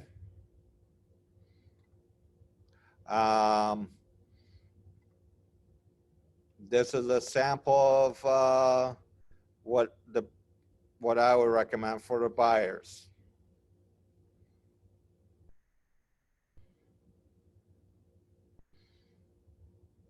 This probably puts it will be about 20, it says here, about 29 pages. Okay? It will show all the adjustments.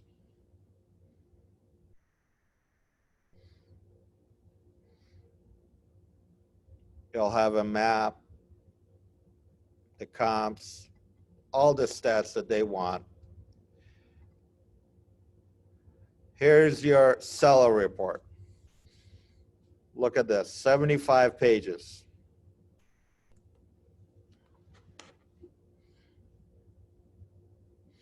You don't want to be printing 75 pages for every seller that you go and talk to. Okay? You can do neighborhood report. Okay? Again, these are good for open houses, school reports, okay? Market activity report.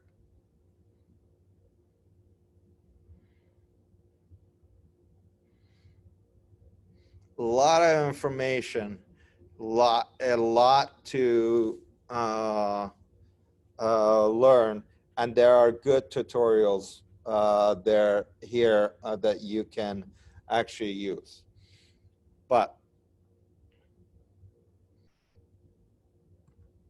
And once you click on seller report, or whichever report you want to do, you can choose what you want.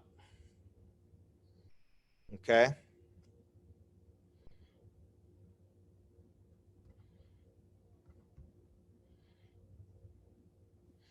And Have if you you ever go, used the RPR on your phone, the mobile app, in Yep. like an open house situation or anything like that? I use it a lot for showings Okay. because I'm there and at least, you know, when I've had my clients say, what do you think the top dollar would be for this house? Mm-hmm. I said, well, let me see what I can figure out. I go in, I go look at it. Okay, well,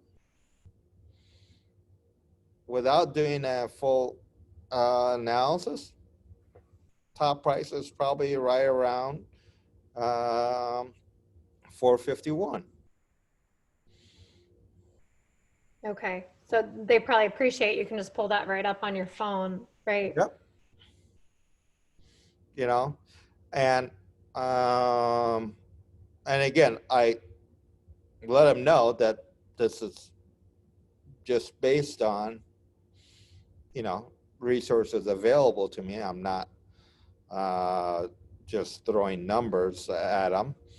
But it also tells me, I said, okay, well, I can look up the homes that are sold real fast with it, and they get the value for, and well, this house is nothing like any of these that are sold for this price.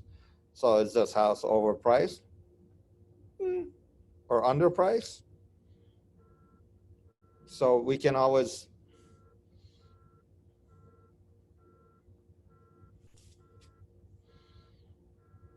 Did I lose you guys? Yep. No, I'm here. No, all right. So that's so I use the mobile app all the time. The other thing that I use at showings is my um, KW uh, neighborhood snap. Okay. And that's also has been a very good tool for me to kind of gauge whether the something is properly priced or not. Okay. And I use on my KW Snap neighborhood Snap when I'm doing listing presentation. Okay. So that kind of gives me credibility that look, I got the tools. So you're saying that the one from Command, not Home Snap, right? You're talking Correct. about neighborhood Snap that you can set up a smart plan on. Yep. That one? Okay. Yep. I go to Kelly and I said snap this area and boom.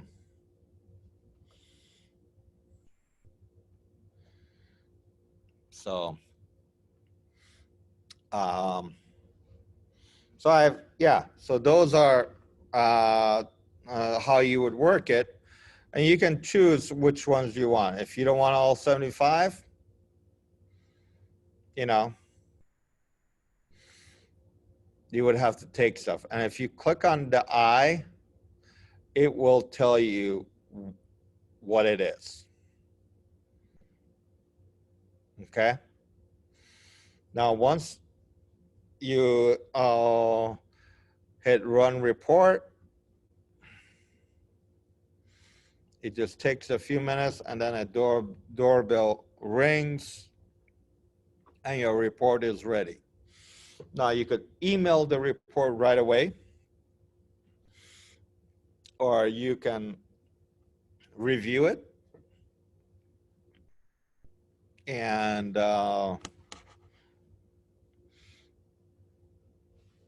highlight anything you want. I usually put it into PDF and I highlight the PDF, the areas that I want them to look at, so they know that I've actually looked at the report, you know. And when I send it to them, they're looking at the highlighted areas and not overwhelmed with the whole report. So with RPR, you can also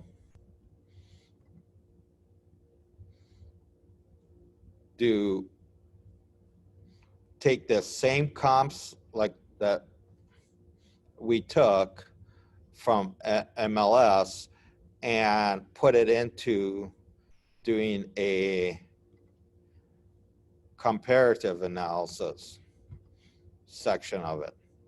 So you said right here, you go create, and you can add, you confirm the facts,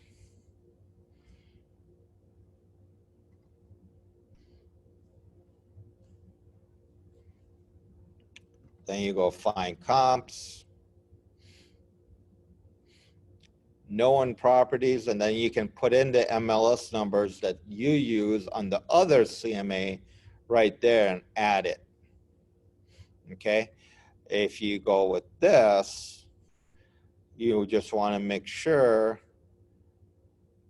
you're going 1 mile radius of this property, highlights it within the last 6 months, and if you hit search, anything that has a star by it is what they have already used in their calculation of that $421,000. Okay? So you can add those in there. Now, like, I wouldn't put this $290,000 in there, because that's most likely what's kind of throwing that down.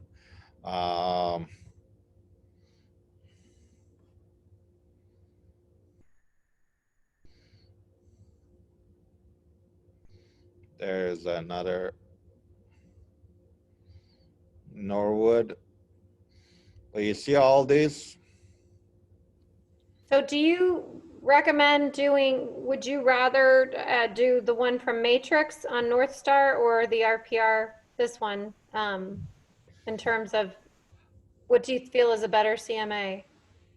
I personally like RPR, but I have to tell you, you have to be patient with it, and you have to figure out not everything works out. Not all the data are always correct. And the reason why is that the system was initially designed to do what appraisers do, which is they take upper level and lower levels differently. But as the numbers are, since the system was generated and all the MLSs are sending in information into it and public records, when there's new homes sold and it's showing up, like this right here is the total square footage. It's not the above ground square footage. If you actually brought that house up, you would find that there is below ground square footage, most likely, and above ground totaling to that amount.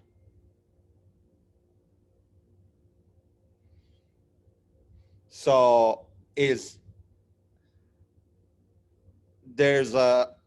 till we get majority of the homes sold and change, you're going to have a lot of fluctuations, and you just have to be, you have to figure out how to overcome it. I have, but it's given me a lot of headaches. Okay. But it's a long process. So for people that are just starting, I would turn around and say, start doing it, the CMAs on North Star MLS, and use RPR as a way to check to see if you're in the right range. Because I actually trust the number that they provide, even though it says 421.99. I trust that because I know that it's within a good range. Even at if I list it at 421, I can most likely sell that much higher than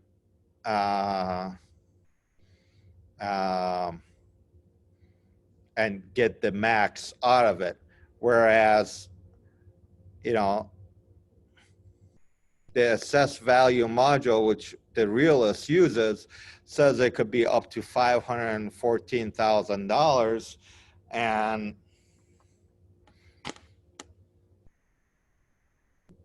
I don't know if I can, in the last 7 years, their house has improved over $200,000, right? So but RPR is the more superior product, but it takes time and patience, and you need to work with it.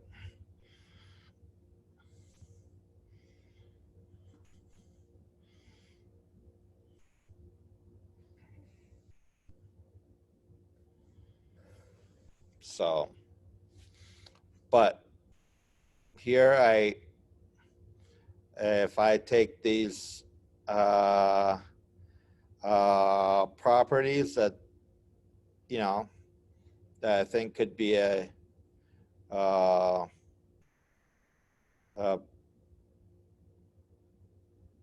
good addition.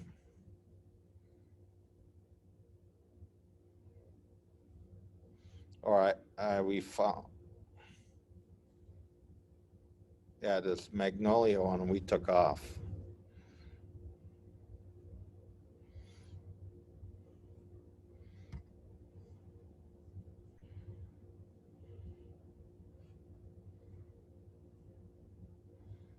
But you see, there's a lot of sold homes.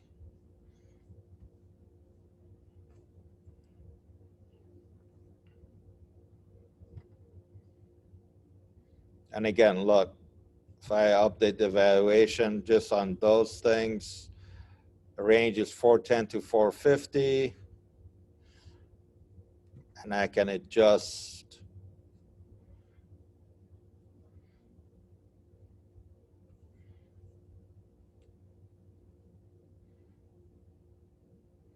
Now, you can adjust this also by giving different weight to properties, okay? So like the house that's sold on their street should probably weigh more than the one that's sold a mile away, correct? So you can adjust the weighing of the comp on this versus on a regular CMA, you can't. So like I said, this is a more superior product. It takes a lot of time and learning. There's classes for it that I have taken, and it takes hours to actually master this. And there's a lot more that I probably even haven't touched upon. But RPR will be a good But see, I already increased it by that. Just adding those.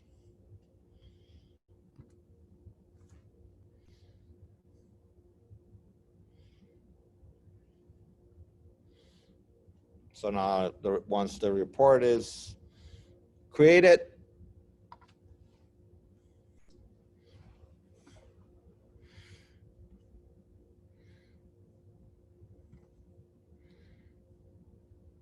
it'll be ready.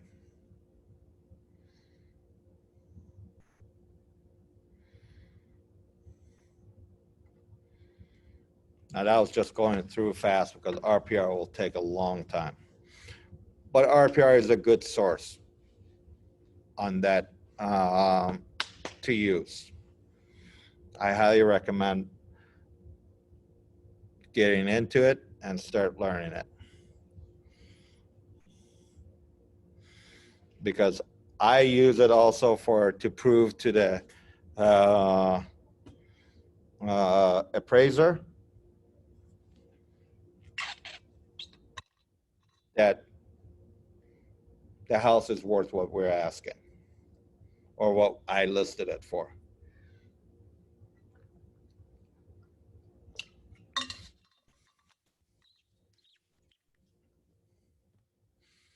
And if I my price strategy would be to list below what the top value will be. So in case of multiple offers, I don't run into a situation that homes don't appraise.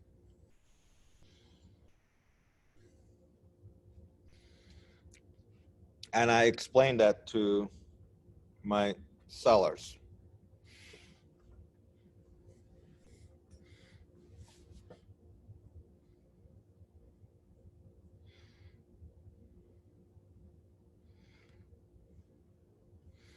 And all the reports that you do will be here.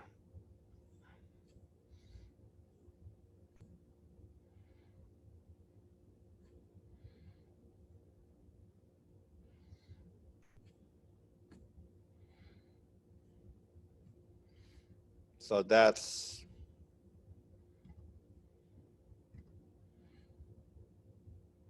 here's the first one.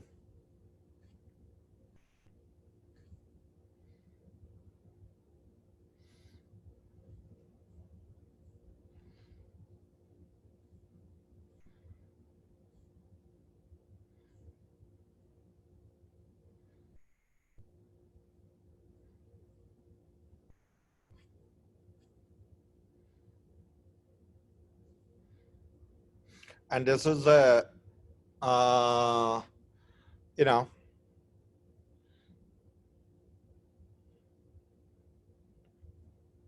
they got like this, I will be sending this to my client saying, all right, you told me that you got a new front door for $9,000. All right. I'm telling him that the market is going to add another $18,000 to the home value. So he knows exactly why the home is what it's being priced at.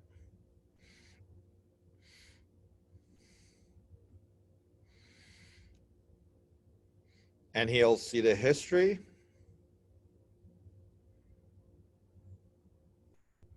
That it is going up.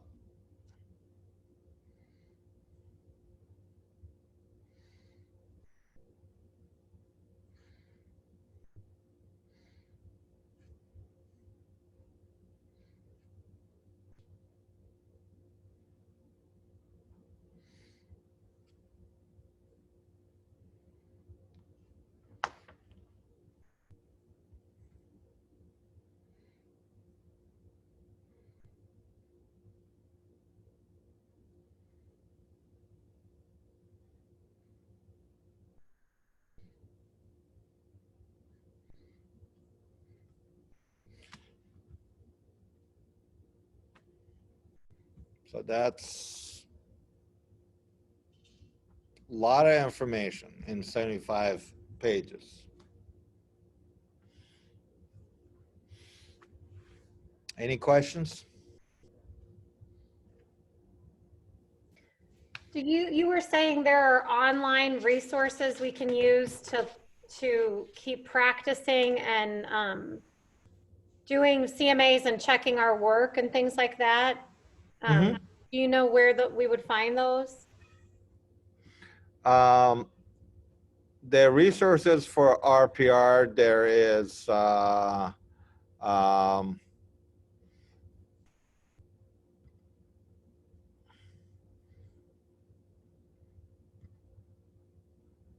if you click on that graduation hat, you're gonna have you're gonna learn a lot of, you can do one of these.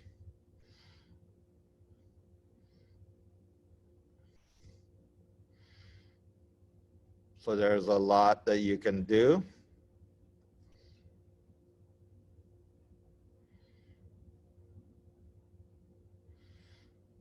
There are some tools there.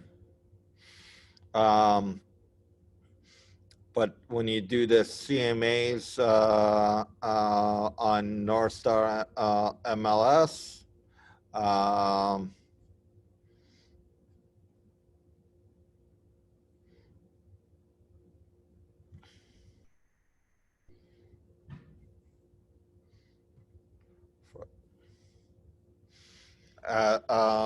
as far as doing CMAs on Northstar MLS, really there is no resources there that I know of. It's just, you just have to kind of figure out, just practice finding comps and calculating, finding the best way to calculate them. And for me, it's been, the best way has been to do full total square footage instead of going down the pathway of giving dollar value to bedrooms, bathrooms, you know, and all that. So, because you can with this system, but, you know, when somebody is starting, how do you determine what the value of a home, extra bedroom is? To my family, it's not a, I could 3-bedroom or four bedroom. It really doesn't matter to my family. Is it large enough so I can push my kids downstairs and not worry about hearing them argue with each other? That matters. So that's, you know, so how do we as professionals put value on bedrooms or bathrooms? Some agents do. I think my client's buying the whole house and I should figure out the value based on the whole house, not just giving values to different areas of the house.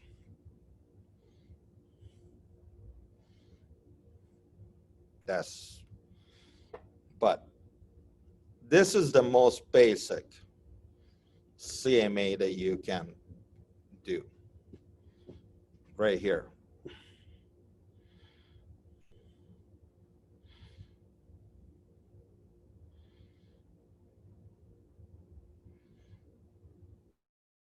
And the best part about both of these, they're available to you for free.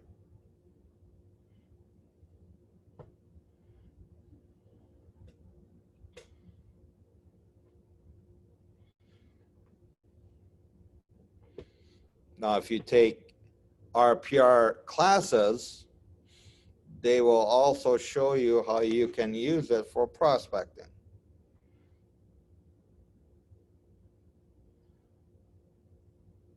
or you can, or I could, but that's a whole different class.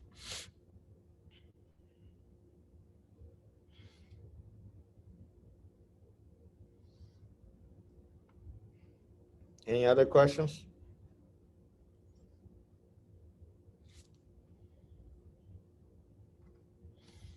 Well, you guys are the most quiet class.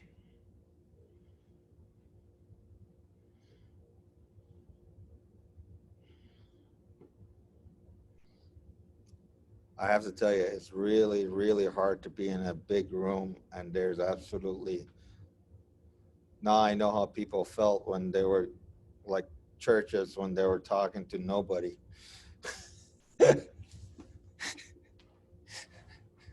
Like, very quiet. I resemble that remark. I'm a nobody. Huh? I resemble that remark. I'm a nobody. Oh, no, no. I didn't mean that. Like, you know, like. I'm kidding. I said I resemble that remark. Yeah. Yeah, I can imagine that was interesting. Yesterday, I saw there's a church down the road from me, and I was walking my dog with my daughter, and this guy came flying down the road and whipped into the parking lot and jumped out of his car and ran into the church. And I'm thinking he was late to be giving his sermon. Running in the front door. It was like 9:05. And he was late for his Zoom call. Yeah, yeah.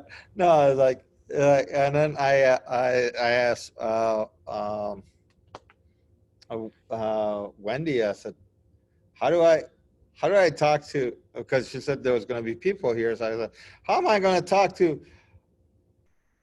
people in front of me and on a Zoom? And like, so. Now that we know what the teachers are dealing with too, right? Yeah, now we know. My niece apparently is in Southwest Minnesota, and she's a teacher, and that's what she has going on. She has half of her class in front of her and half of the classes at home, and then they alternate days, you know? Yep. And so I guess I haven't talked to her, but my mom said that it's been very hard for her to teach to both a live audience and a remote audience of, you know, third graders. Yeah. Like, it wasn't hard enough to have third graders in the class when they're all there, right? Yeah, I'm sure it's like herding cats. Yes. Yep. Yep. So, no, it's yeah, definitely interesting. Just being in a room and hearing yourself. Sure. Yeah. Well, I know I had let me start over. Your presentation had great value, and I appreciate it. Oh, good. Yeah, thanks for the class. Thank you. You Yes, bet. thank you. It was good. There's a lot of information, so it's most likely you're overwhelmed, and I totally understand. So if you have questions, email me, call me. I'm Is here there to. any way we could, the three of us could have to do I mean, I don't know if Bruce and Ashley would like this idea or not, but is there any way that we would have to do a CMA on North Star and have a day where we come into the office and we have it done and you see if we did it correctly? Or is that even, I don't. Yeah. I feel like I understand as you're going through, and then whenever I go back and start doing it myself, I just start getting. You bet. Okay. Yep. I don't You give me a call. Let me know when you have it. Okay. And we can meet in the office and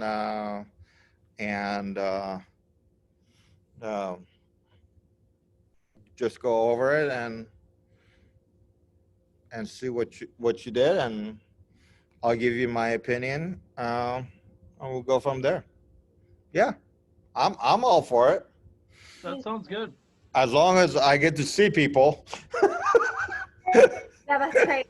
Well, I thought maybe like if we all came into the office on the same day, maybe I don't know if you guys would rather like not work on it at home, but Ashley and Bruce, if you'd want to go on a day on the same day where we all went to the producers club room and worked on it at the same time. I don't know, whatever you guys think.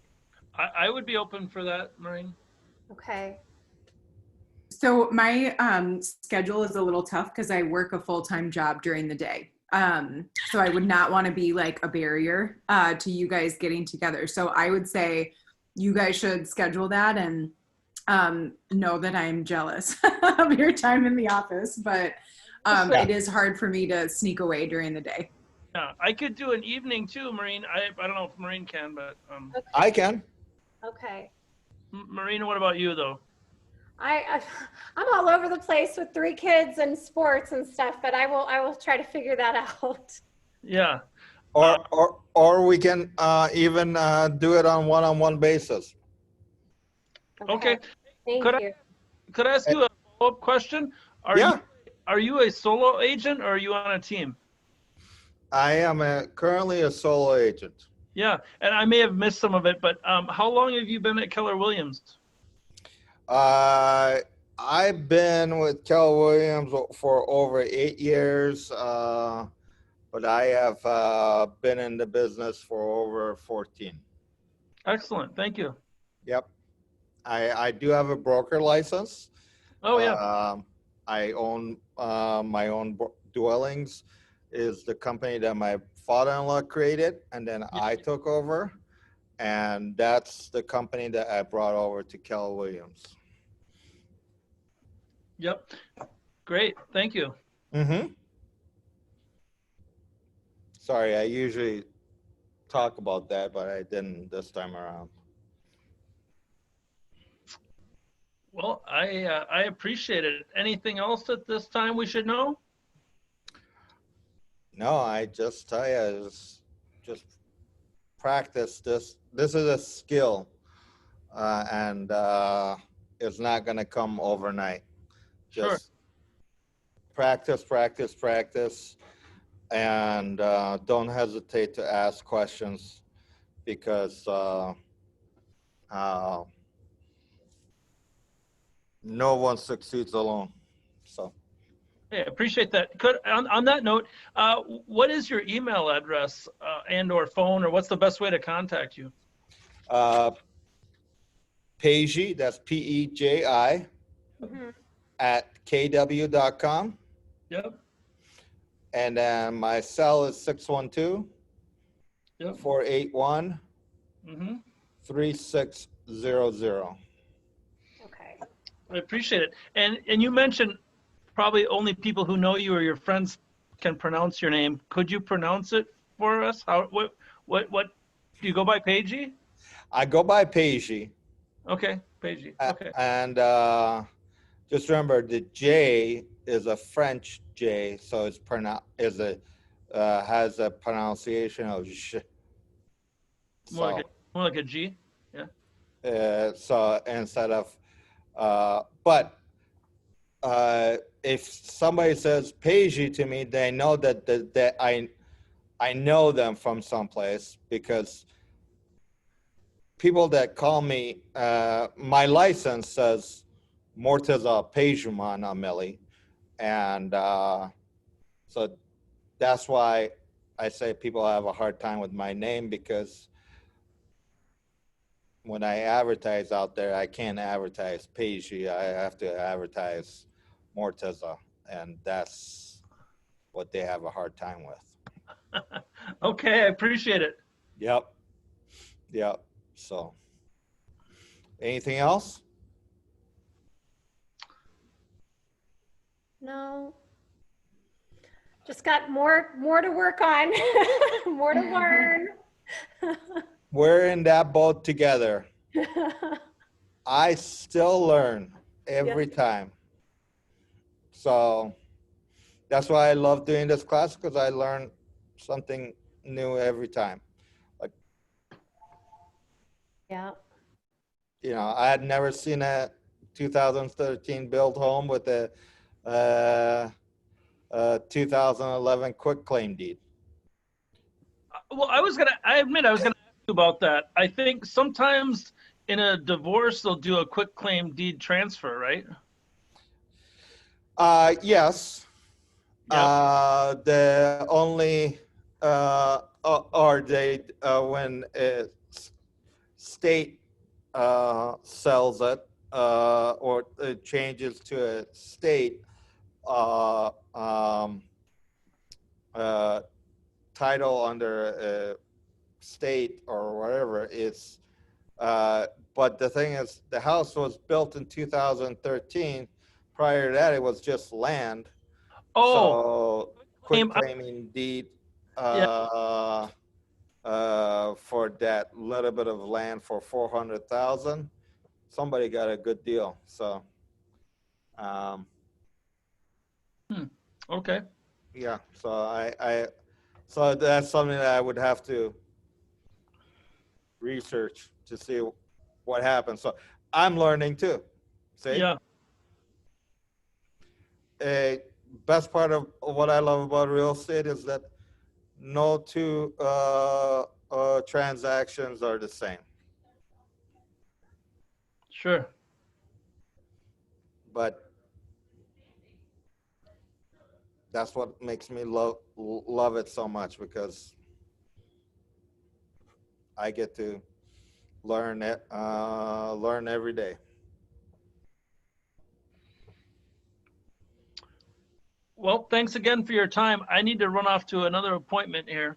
All right, you guys go get them. Thanks so much. Thank Thanks, you guys. Have a You're good day. welcome. Bye. Call me or email me if you need anything. Okay.